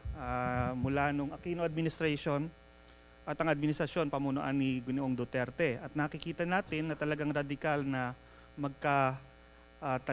nataliwas talaga ang kanilang mga polisiya kung ang titignan natin ay ang legal, diplomatiko at political na aspeto. Baligtad na baligtad po ang nangyari. No?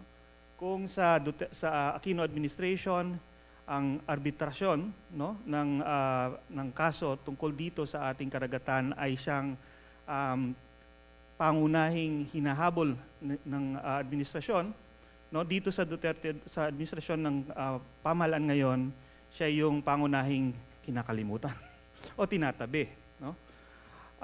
Sa diplomatiko naman, sa diplomasya, nakikita natin na baligtad din, no. Kung dati talagang ang posisyon ng pamahalaan ay hindi mag-usap hangga't natapos ang arbitrasyon, o kaya itulak lagi ang ASEAN na magkaroon ng pagkakaisa at isang tinatawag nilang legally binding na COC, no, or Code of Conduct, na mayroong mga probisyon para para mapagpasyahan nga itong mga dispute, no, yung alitan, at ating hinihimok ang sambayan ng internasyonal na magtulak nga sa China, no, para siya medyo ma-pressure na sumunod sa batas internasyonal. Sa pamahalaan ngayon, baligtad, no?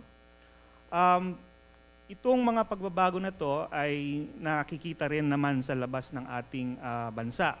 Kaya kung titignan nila sa kabuuan itong ginagawa ng ating administrasyon sa ngayon, baligtad uli, no?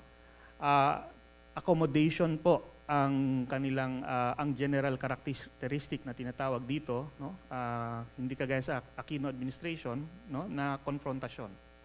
At ang narrative na tinatawag, no, yung pagkukwento nila, yung pananalita nila, basta mayroong paliwanag, mayroong pagsagot sa ating mga kababayan kung paano nilang ikinukwento ang kanilang posisyon. Sa administrasyon po ngayon, might versus right, no? Real politics ang talagang tema ng kanilang papaliwanag, hindi kagaya na sa administrasyon ni Gunong Aquino na baligtad, no? Right versus might at saka rule of law, no? Dahil po dito ay nalilito rin ang mga taong bayan, nalilito rin ang mga tumitingin dito, mga dalubhasa at mga scholar, no? At sila'y nababagabag, no? Bagamat mayroong tinatawag na continuity, mayroon pa ring consistency na konti doon sa mga sinasabi po ng pamahalaan, katulad ng inuulit-ulit nila lagi na hindi daw natin i-surrender, no, i-give up, no, kahit daw isang pulgada ng ating teritoryo, 1 inch of territory, no? At mayroong ding parang malakas ang dating ng mga salita, no? Tulad ng mga red line daw, no? Pag sakaling nagkaroon ng ilang pangyayari daw, ito'y red line, no? At parang sinasabi nila na mayroong magiging response, baka magbago ang polisiya kung sakaling matawid itong mga red line na ito. Kaya nga ni Pangulong Duterte, pag sinolo daw ng China ang karagatan, ay gulo daw talaga. Sa kabila po niyan, ay mayroon pa ring maraming sinasabi na salungat naman doon sa tema na yon. Pinakamahalaga lang po yung ilang linggo pa lang na nakaraan na sinabi po ni Ginong Duterte na China is already in possession of the South China Sea, no? Siya na po ang may hawak dito sa South China Sea. Kaya daw, bakit tayo manggugulo doon sa possession na yon? At si Ginong Panelo, sabi pa niya na useless daw, wala daw pong saysay ang arbitration, no, dito sa South China Sea na pinaghirapan po ng Pilipinas na ipanalo, no? Karagdagan pa doon, nakikita natin na medyo ayaw yatang gumalaw ng pamahalaan, ng mabilisan, doon sa mga hinaharap na mga issue, mga pangyayari na dapat mayroon sanang tugon, kaagad-agad na tugon, pero wala. Iba-validate pa raw, no? Iba-validate pa raw na kinukuha nga ang mga huli ng ating mga isda sa Scarborough Shoal, kahit nakunan na sa video. ibabalidate pa raw ang military build-up dito sa Spratlys. Kahit kitang-kita sa mga satellite photo, kahit sinabi na mismo ng Ministry of Foreign Affairs ng China, no, na naglalagay nga daw sila pero para daw sa sariling depensa lamang. Ibabalidate pa raw kung meron ngang weather stations na tinayo dito sa Spratlys. Kahit na ang nagsabi na may nagtayo ng weather station ay yung mismong Ministry of Foreign Affairs ng China. Baka sa bukas ibabalidate din nila kung inaangkin nga ng China ang South China Sea. No, ang hirap na yan.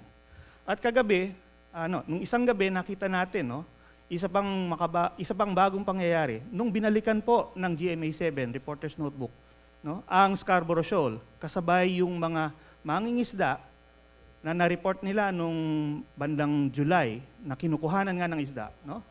Maganda lang naman yung gustong gawin ng GMA7. Gusto niya lang i-verify, no, kung ano na nangyari doon sa ating mga isda. Kung totoo na nagbago ang sitwasyon. Sabi kasi ng mga isda, hindi na raw kinukuha yung kanilang mga huli.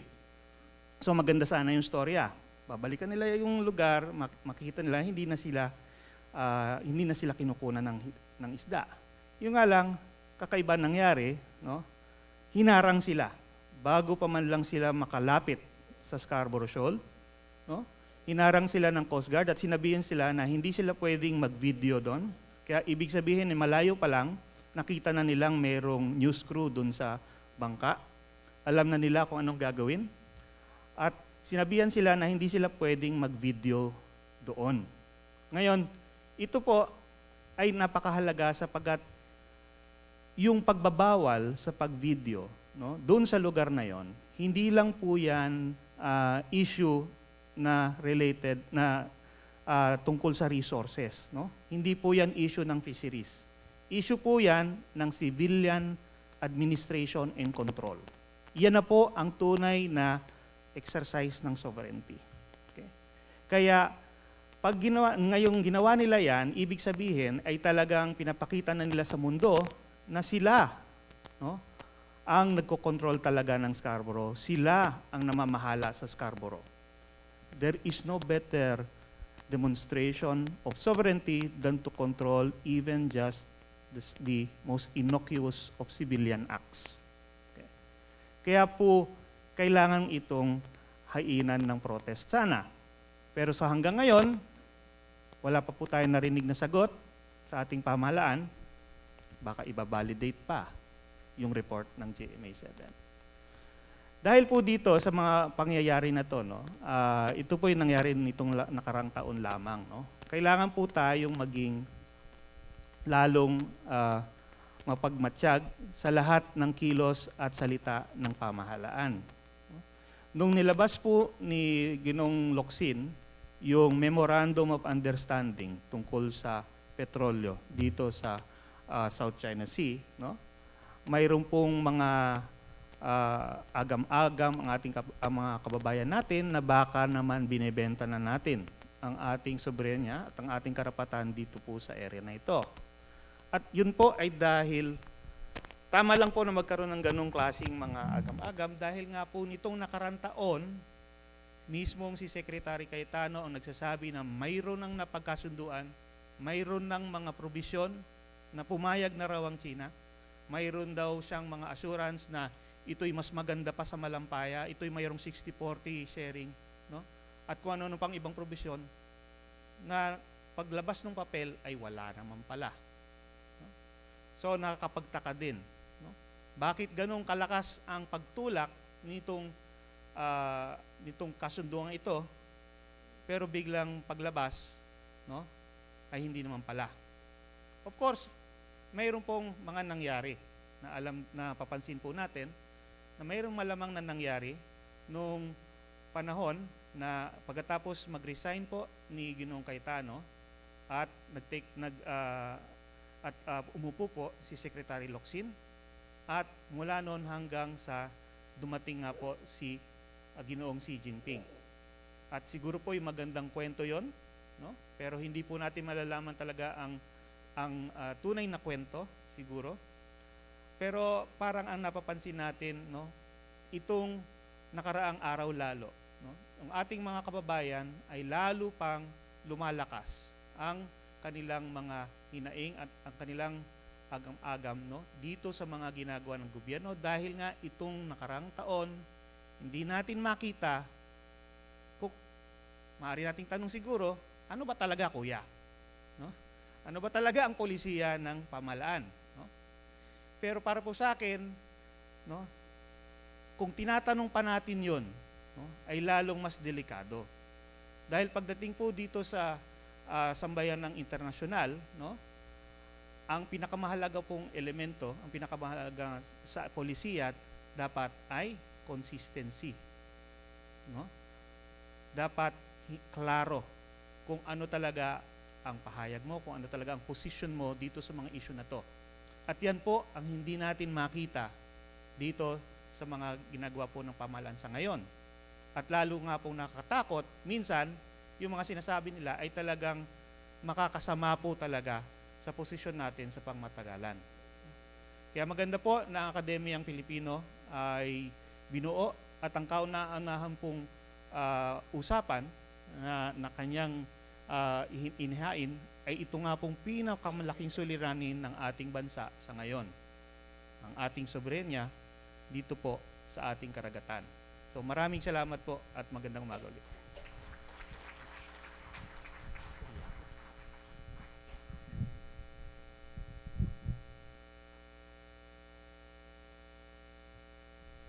Those were very insightful and extremely candid comments regarding the current policy of the government.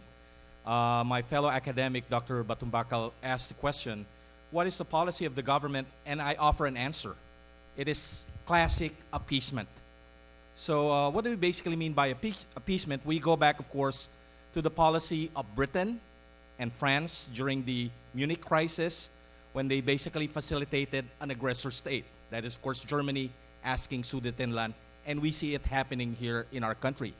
Basically, the policy of the government is to facilitate China's maritime expansion into the region, and this is clearly reflected in the three statements made by our president in ASEAN during the ASEAN summit, when he said, number one, that China is already in the possession of the South China Sea, and we cannot do anything about it.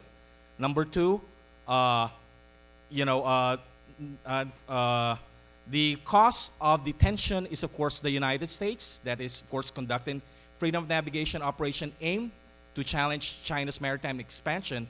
And, of course, the statement made by his spokesperson that no power here on earth could basically drive China away from the South China Sea. Those are really classic indications of statements. So, looking at what happened in the ASEAN summit, I cannot help but pity ASEAN and to a certain degree the Philippines. It seemed that China has two foreign ministers in that summit. Number one, of course, is the top former Japanese specialist Wang Yi, and the other, it seems to be our very own president. Now, for our second discussant, may I call on a colleague of mine in De La Salle University. He used to be a member of the political science department, but in 2016, he decided to leave the university and, of course, join the world of the media and the think tanks. And I bet he's really doing very well. May I call on Richard Hyderian?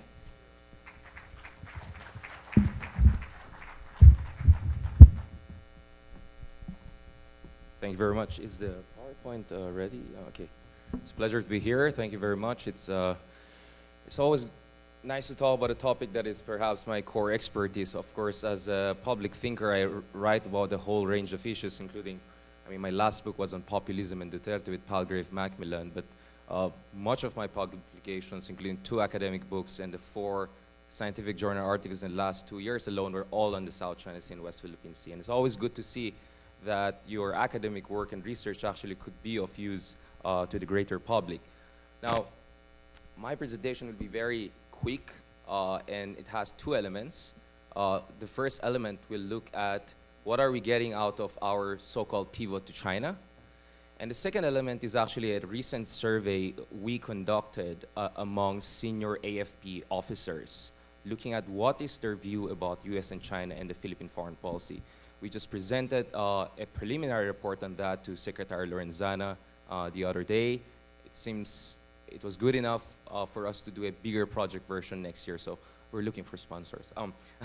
Because this is going to be very difficult. We're looking at a lot of people. Now, Walter Benjamin, the German philosopher or linguist in the early 20th century, said, behind every fascism is a failed revolution. And Lee Kuan Yew at the same time said something along the lines that the rise of China is so significant that it will not only require adjustment by its neighbors, but it will shift the very nature of international system. Now, those two, I think, quotes are very relevant to us because, you know, in a way, behind the rise of what Mahathir calls new imperialism, we know which country he was talking about, and he said that in Beijing, there is a failed project of regional integration. Right? And in many ways, we in the ASEAN are feeling the reverberation of what Lee Kuan Yew was warning us decades earlier. And it is within that context that we have to understand President Duterte's art of the deal and dilemma. There are no easy solutions. For some of us who had the privilege of talking to senior officials across different administrations and different countries, I believe that sometimes we really have to be fair about the challenges and dilemmas that different administrations face. Nonetheless, we want to have an evidence-based assessment of policies. Now, we are very familiar, a former colleague of mine, Professor De Castro, a while ago provided you kind of an overview of the interesting statements that comes out of President Duterte. Of course, among my favorite was when he was waxing poetic and said you have to be meek and humble so that you have the mercy of China. And he never loses the chance, of course, to talk about his love for China. And over the past 2 years, of course, we have soft-pedaled in the South China Sea by not raising the arbitration award. And now, of course, we have also a very important role because we'll be the China country coordinator for the next 2 years and few months. And ironically, or quite interestingly, Li Keqiang, the Chinese premier, suddenly also said we need 3 more years to negotiate the code of conduct. What's interesting to me is that it seems China can build stadiums in only 2 or 3 years, but it seems it's taking them more than 2 decades to finalize a damn piece of document called Code of Conduct. But anyways, let's just go to the presentation. The question we have to ask is the soft approach towards China working? For me, 3 years in, so far it seems the evidence is not there. A few days ago, during a conversation with Admiral Davidson during the Halifax International Security Conference, what we were talking about is what he calls the Great Wall of SAMS. His predecessor, Admiral Harris, talked about the Great Wall of Sands. These are the artificial islands that he's building. Now what we see is Great Wall of SAMS, surface-to-air missiles. So next. Can we go to... So this is an evidence that our soft pedaling towards China is not working. Since February this year, we have moved towards a more dangerous phase in the South China Sea dispute. China has deployed surface-to-air missiles, anti-cruise ballistic missiles, electronic jamming equipment, dual-purpose weather monitoring systems, and so on and so forth. In fact, one thing that really troubles me is that recently they also placed the Chinese Coast Guard under the command of PLA Navy. So technically speaking, the Chinese Coast Guard is no longer a civilian agency. So the video that we were showing, was shown on GMA about the harassment of our citizens was no longer done by a civilian law enforcement agency, but actually an element of the Chinese PLA. And this, for me, is something very troubling that we have to keep in mind. Now, of course, some friends would tell us, but come on, at least we don't have war. Do you guys want to go war with China? I think that is a very idiotic statement in a way that if you're familiar with Chinese thinking, you don't need to read the entire Sanjay, but the whole point there was the best way to win a war is not to fight it. So this is about deterrence. This is about signaling. And China is the last country to want war because, as was discussed earlier by Justice Carpio, much of China's trade and energy imports actually passes through the West Philippine Sea and South China Sea.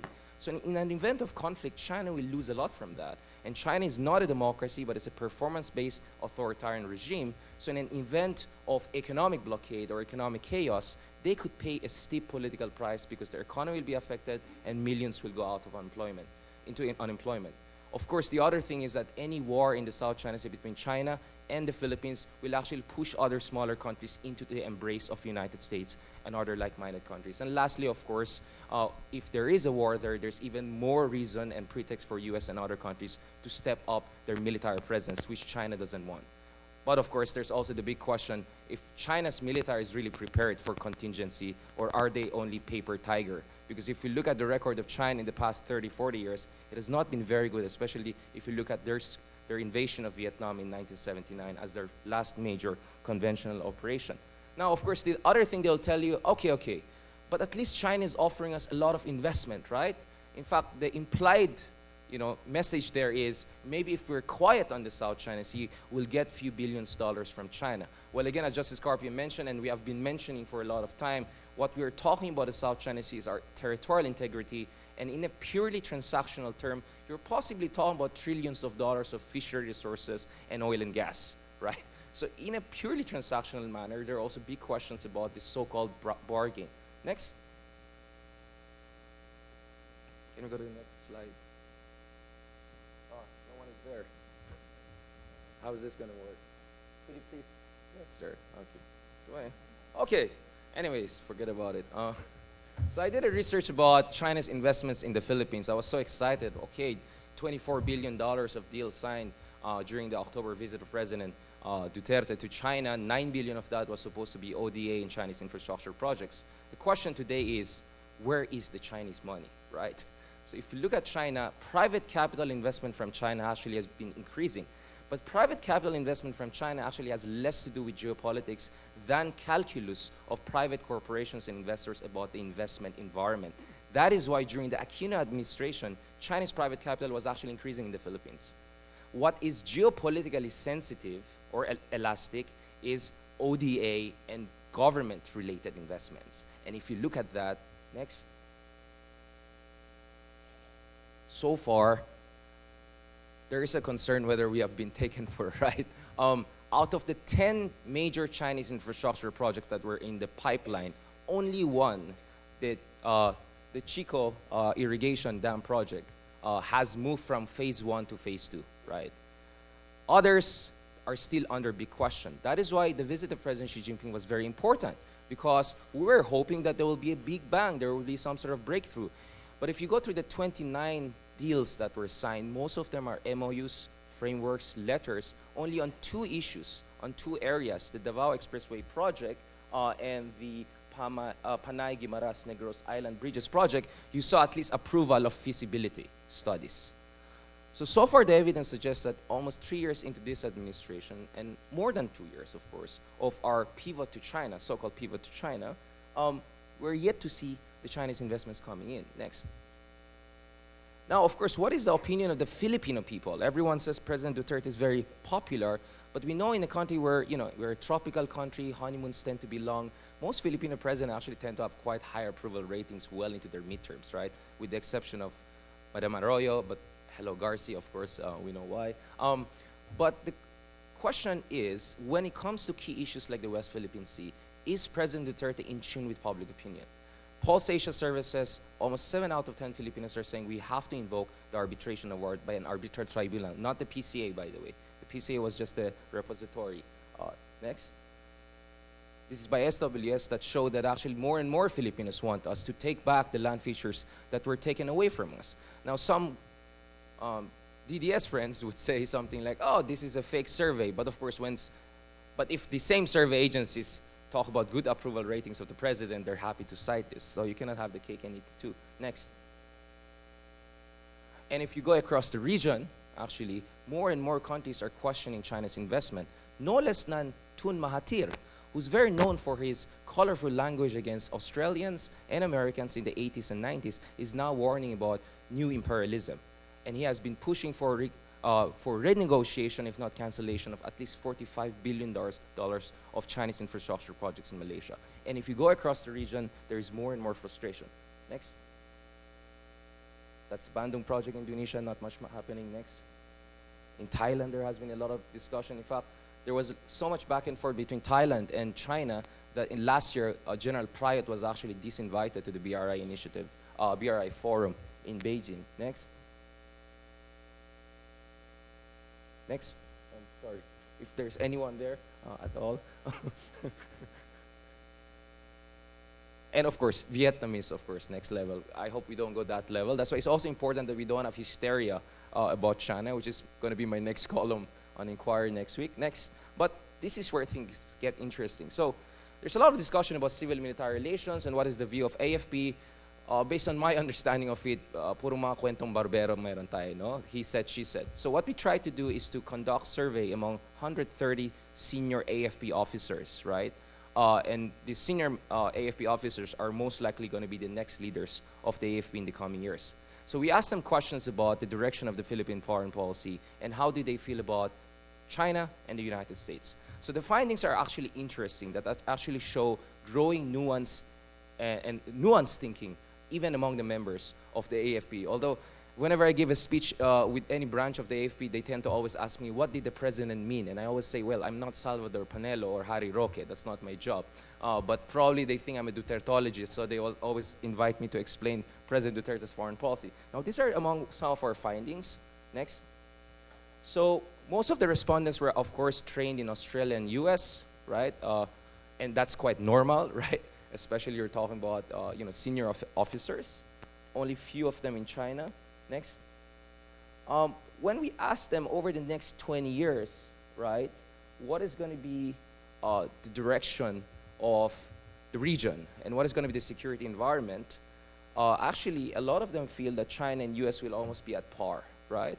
That's their thinking, right? Fine, understandable. Next. When we ask them, do you think it's time now to a little bit do more of exploration of cooperation with China? Actually, a significant number of them said, yes, I think it's time for us to diversify and explore cooperation with China.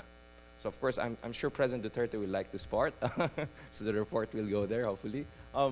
But it's actually much more nuanced and interesting. Next question. But when they were asked, what is the #1 state-based threat?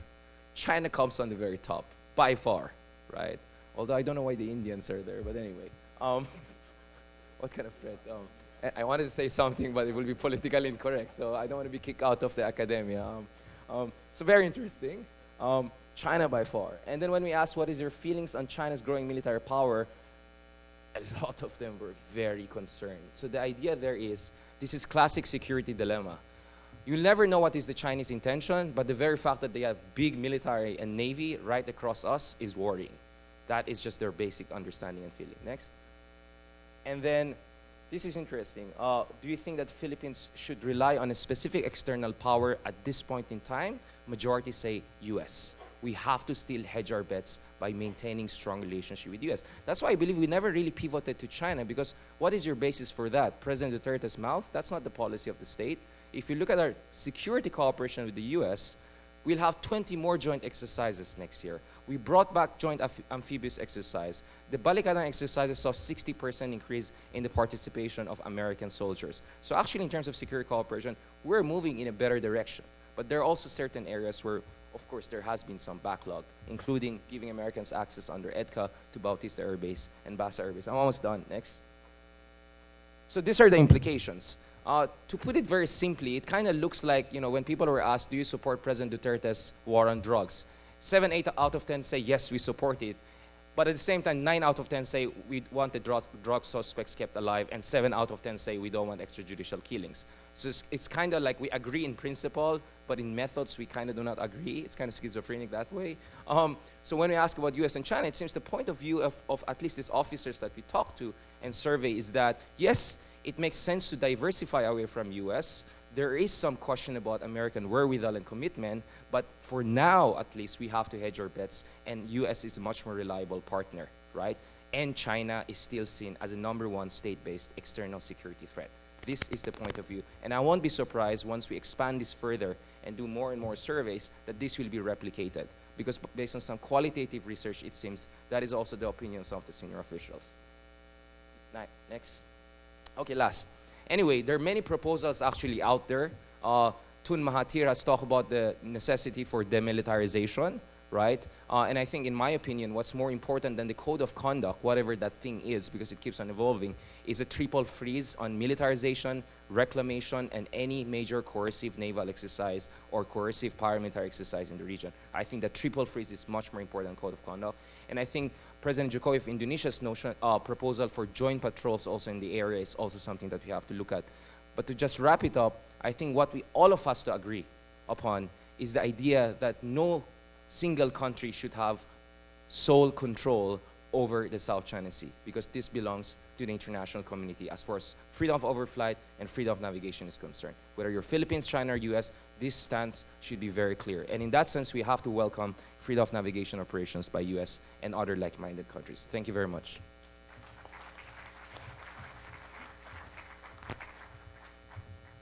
As one, if not the foremost public intellectual in the Philippines, Richard had basically given us a wider perspective regarding the issue by focusing on the larger geopolitical dynamics. And he basically came out with the same conclusion regarding what will be the implication of appeasement. Appeasement simply doesn't work. It simply emboldened the aggressor state by simply because of the fact that the one who challenges the aggressor comes out as, you know, from the perception of the expansionist as weak.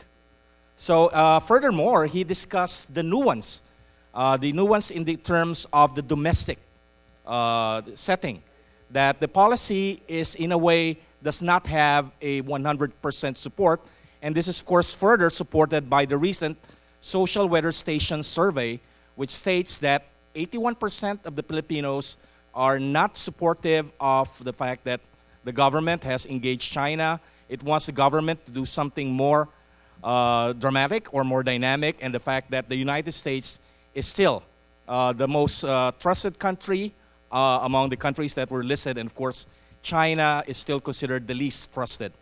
With that, I would like to open the floor for the Q&A. For those who will be asking questions, can you first state your name, then state the person whom you want to address the question to, and of course, try to keep your question short and simple. Yes, ma'am.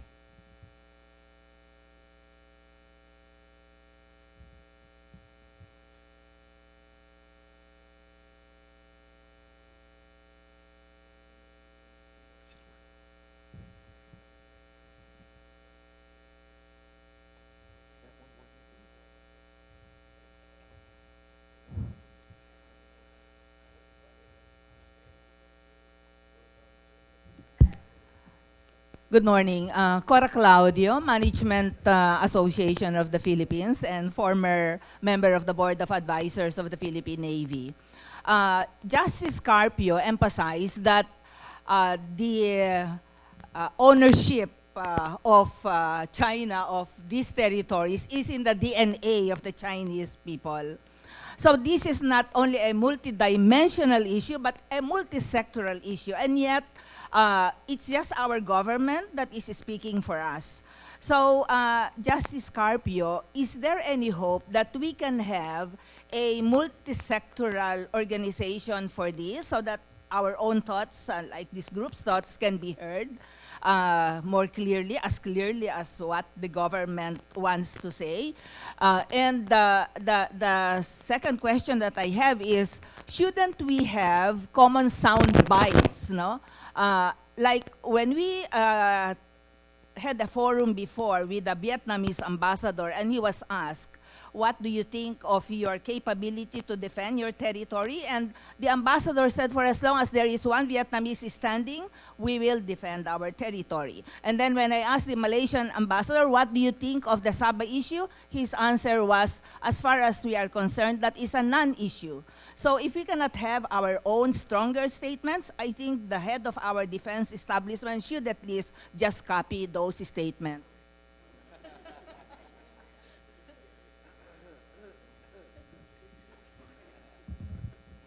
Justice. Mike's made in China.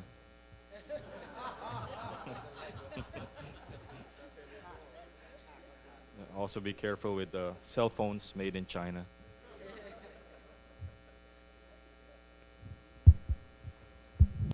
Thank you for that question. Yes, I completely agree with you. We should do a multi-sectoral approach here. In fact, I think we should involve our schools. It's important that we first teach our own people the issues. And I'm happy that in UP they have made it a part of the course to study the South China Sea dispute and the ruling of the tribunal. So we have to understand the issues clearly before we can communicate to the rest of the world. And I hope this will be a project of NGOs, and I think the best here is for the schools to teach this to the students. Thank you. That's why this Friday I invited, this Monday I invited Justice Carpio to talk to De La Salle students about this very important issue. Questions?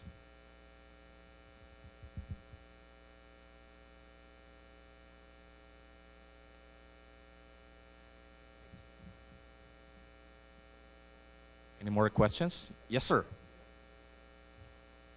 I'm Ray Vea from Mapua. So I think I'd like to suggest that, the talk given this morning be put up on social media. So even if you don't have a talk before students, they can just access this and understand the issues involved. If with permission, I think those schools with learning management systems can even put this up in their LMS for students to view anytime. And it could reach a lot more, of our students that way. Just a suggestion. Yes, the slides for this lecture and the video will be uploaded on YouTube and probably in the website of Akademyang Filipino. Thank you. Yes, sir.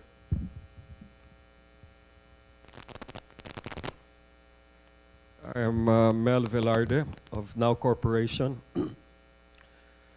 I am not happy to report to you that not only the waters, our own waters, sovereign waters, are lost, not only our lands. Officially last week we also lost our air. I'm talking about our airwaves. In February this year, our presidential spokesperson, Harry Roque, declared on TV that we already have a third telecom company, which is China Telecom. What was missing then, in February, was a fair and transparent bidding. This so-called bidding took place about 2 weeks ago, and last week, a state-owned enterprise, China Telecom, won the so-called fair, transparent bidding. This is not a question to the Honorable Acting Chief Justice because one of the bidders, not my company, which he always inhibit from, but PT&T filed a case in the Supreme Court. Now, it is very easy to lose the 7 Filipinos out of 10 who are anti-China. It only takes $4, 200 peso phone for a country whose people have been denied of education.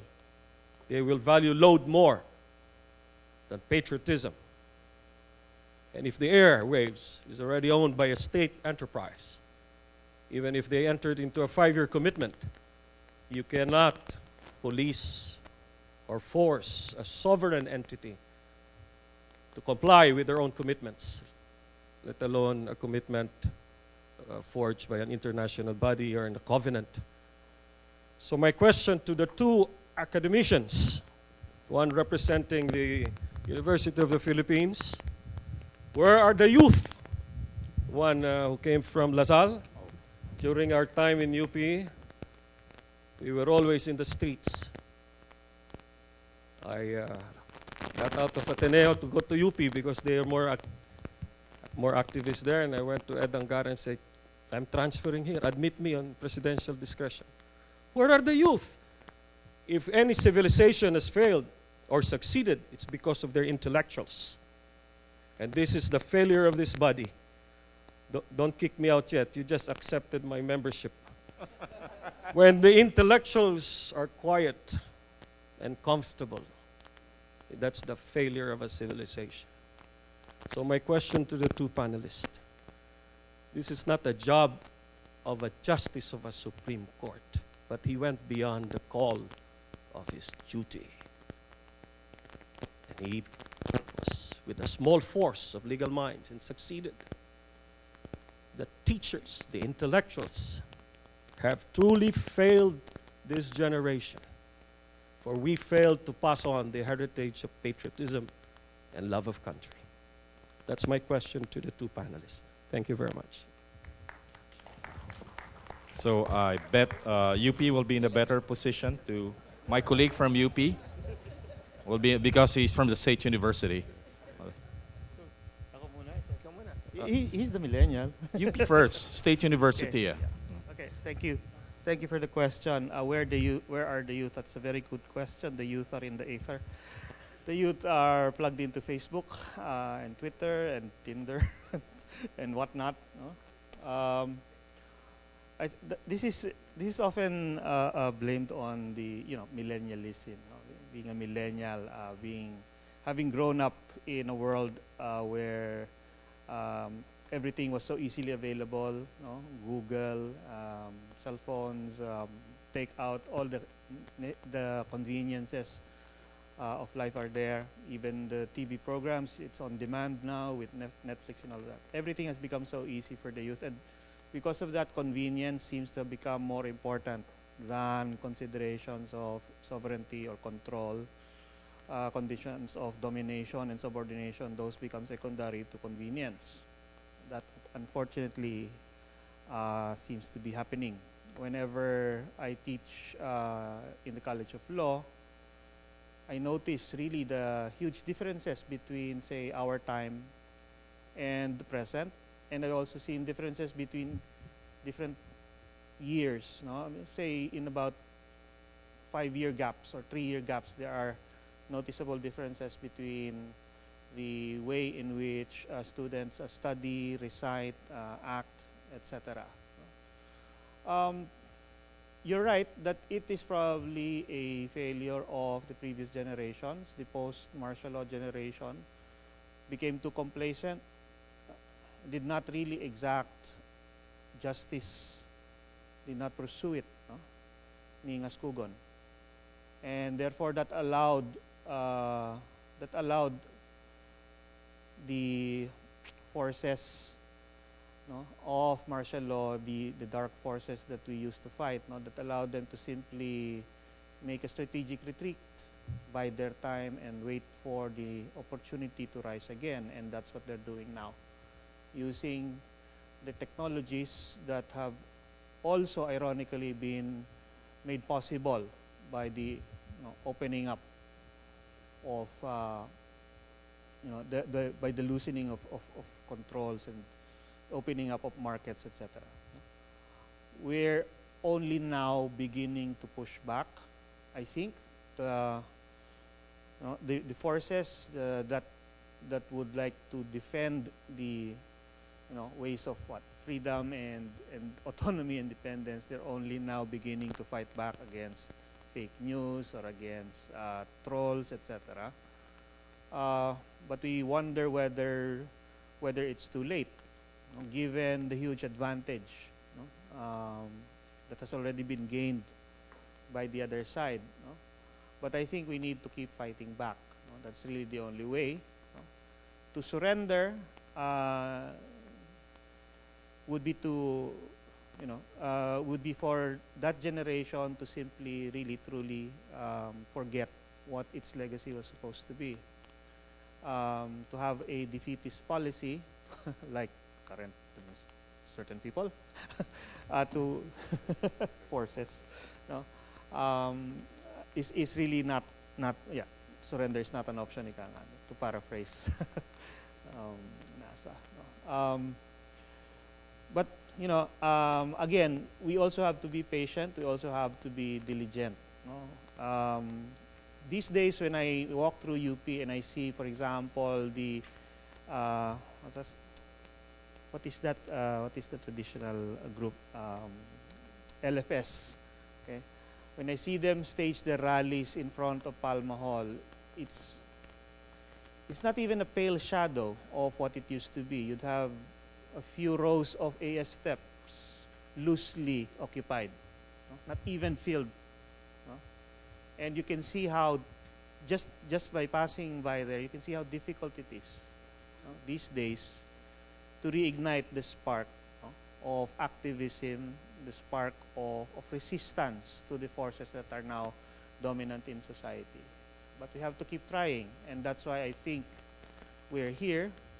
Richard last night asked me what keeps me going. I don't know what he was doing last night. It's late night. He's sending a PM. What keeps you going in these crazy times? No? I really don't know. I really don't know. But I guess it's maybe that's the thing that UP and experience and interacting with many other different sectors of society has sort of implanted, no? The need to keep on going, no? To carry on, to keep going, to keep fighting, to keep resisting. No? Maybe because maybe sometimes it's because you don't know any other way of doing it, no? Or living your life to resist certain things you don't like. But I think here right now, no, that sort of resistance is worth it. Every time I'm pleased to compare, for example, these days, no, the amount of public awareness, no, down to the grassroots level, the hunger for information, the need for explanation is really huge compared to, say, 20 years ago when you talk about the South China Sea. 20 years ago, 1990s, we were like howling in the wilderness. No? But now, I get requests not only from media but also even smaller groups, schools, associations, no, to talk about these things, and that I think is a good sign that resistance exists.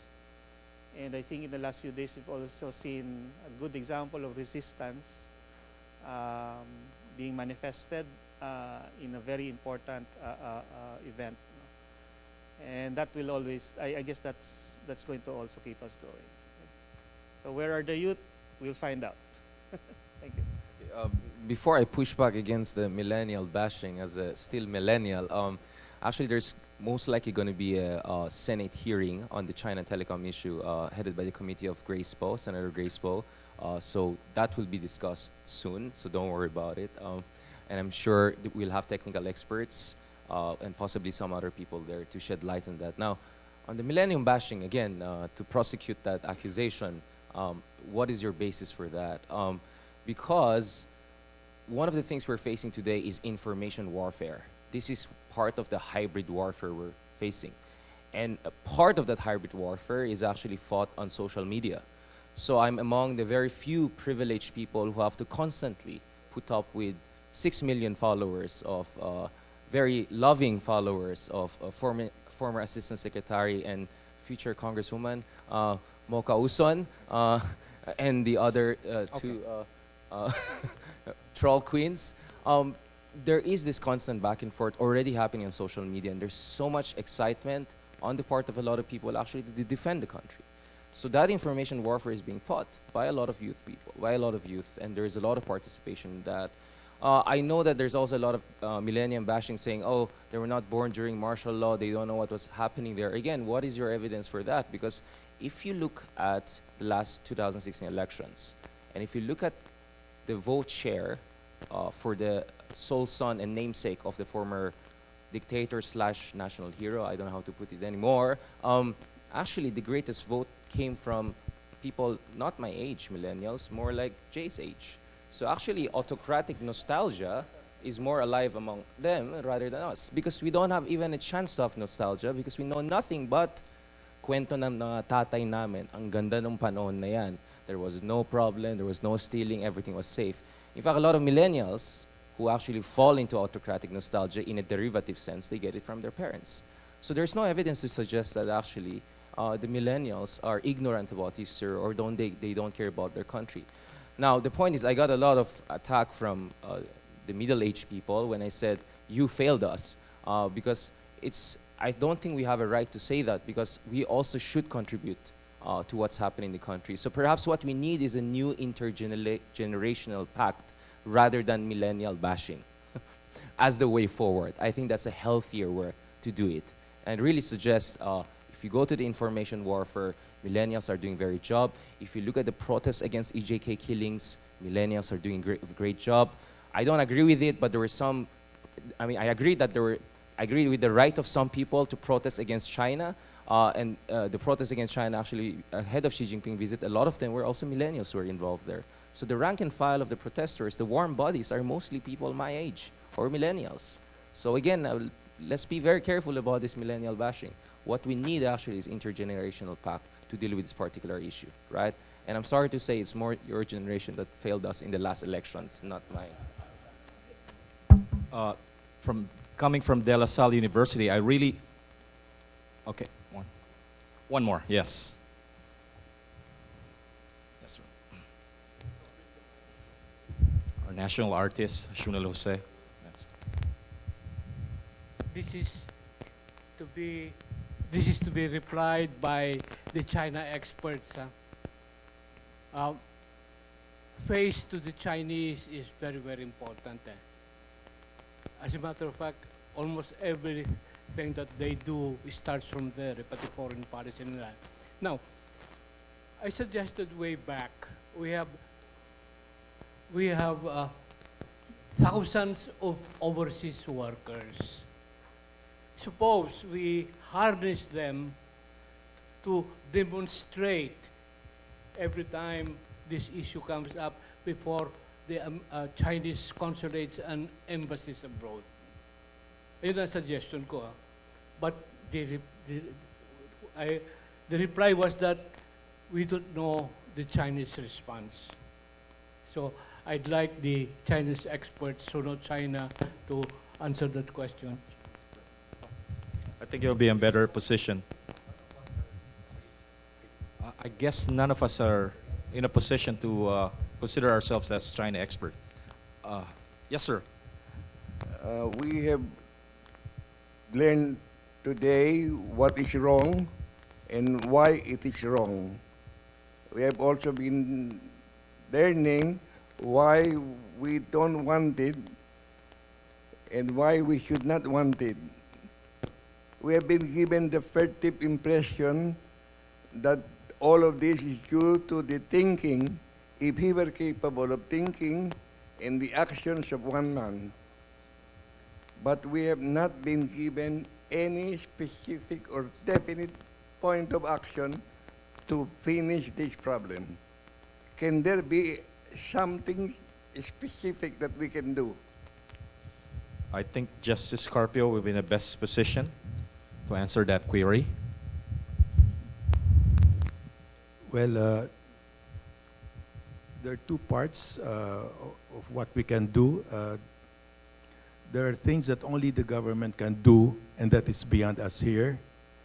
We can only influence them, but there are things that we ourselves can do, and that is to educate our people on the issues. They can write letters to the editor, they can make comments on articles, like the article of the ambassador. We should not let it pass unchallenged. And it goes also, your question also goes to the question of Mr. Velarde, where are the youth now? If you look at the online newspapers, you will see a lot of people commenting, explaining or expressing themselves. I think now people, instead of marching, they march on the, by posting their comments on after every article. And 80% of the comments about the South China Sea is really against China. The people want to assert our sovereign rights, and that's reflected in the SWS survey. So I'm always an optimist. I think that the the awareness level of our people on these issues is going up. It's now 89%, and that's reflected on in their comments in online posts. So we are now in the internet age. People don't physically rally anymore. They rally in the internet by posting their comments, and that should be the gauge now. That's where the warfare is going on, in the social media, and we have to adjust to this new development. So, and the reach of the social media is wider and even faster than the old media. So I think we have to enter into this new battlefield. Thank you. I'm sorry. Okay. But Your Honor, these are all words, and evil grows when people don't do anything about it and just talk about it. What can we do other than just talk? Okay, then we go now to the other part, the action of the government. How do we influence the government now? I think we are going to have, well, we will have elections in 2019, and you ask the candidates, are you in favor of asserting Philippine sovereign rights? Or do you want to follow the present administration of setting aside the arbitral ruling? So we take it from there. If the answer is he will follow the present administration, set aside the ruling, then you know how to vote. Then we will elect people who will now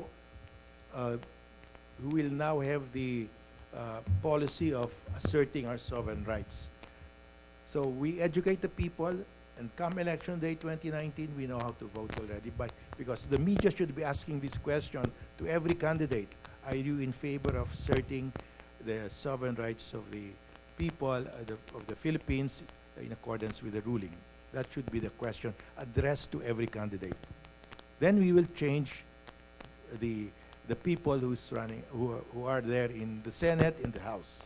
Thank you. Justice, are you referring to any specific politician? In other words, No, it's just, I'm just saying that that is how we should do in a democracy. That's how we should shape opinion and how we shape foreign policy in a democracy, through elections. That's under the Constitution. That's constitutional. Thank you. in other words, under Duterte, we are basically screwed. Okay, I think with that last comment, I have no choice but to close the session.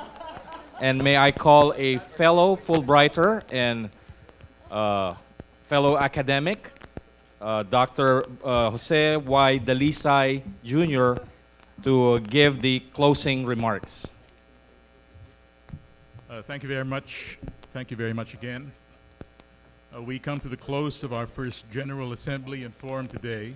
And on behalf of our Board of Trustees, I'd like to thank you all for your most valuable and I should say historic presence this morning.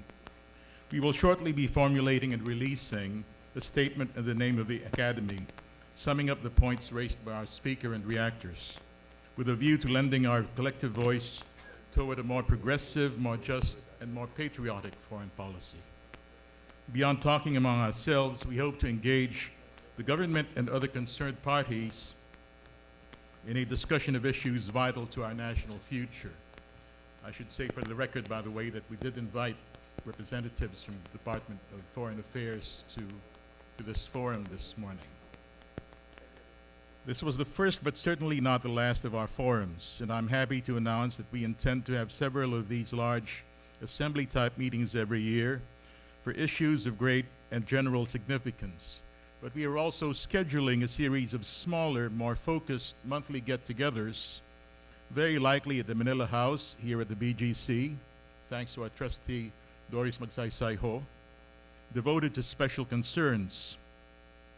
Beyond the talks, these smaller meetings will be good for us to know each other, as we have been used to operating within our own small spheres. Lawyers speak to lawyers, bankers to bankers, painters to painters, educators to educators. We need to broaden the circle of national discourse and to expand our intellectual universe, to bring out the Rizals and the Bonifacios in each of us.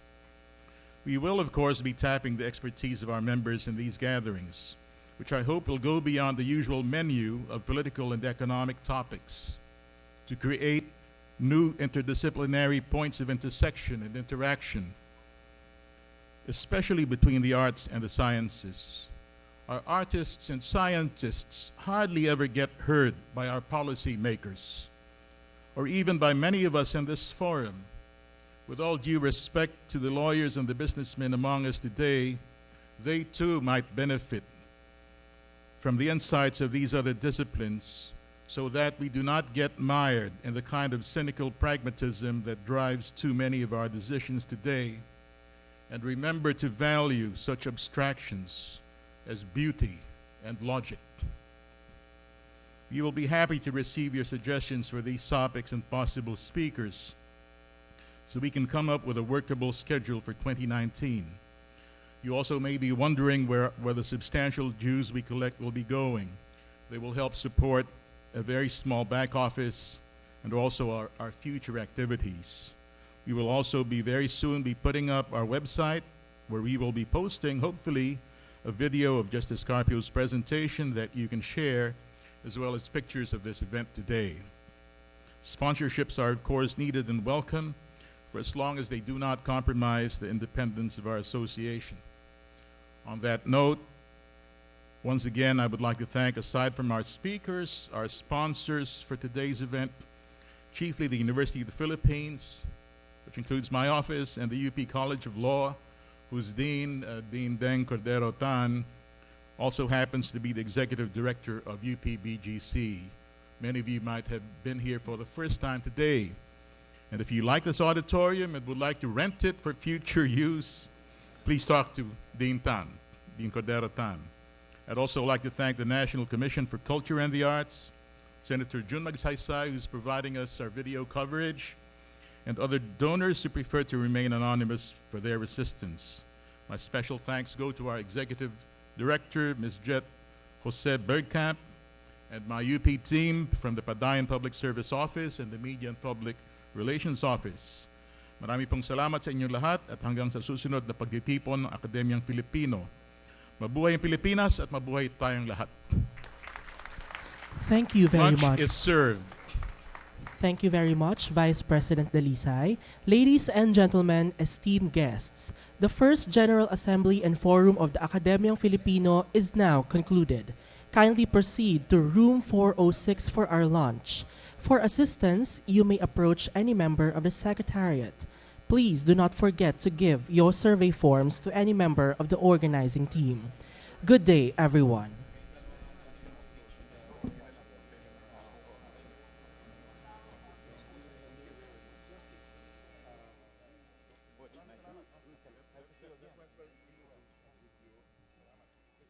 Thank you very much, sir.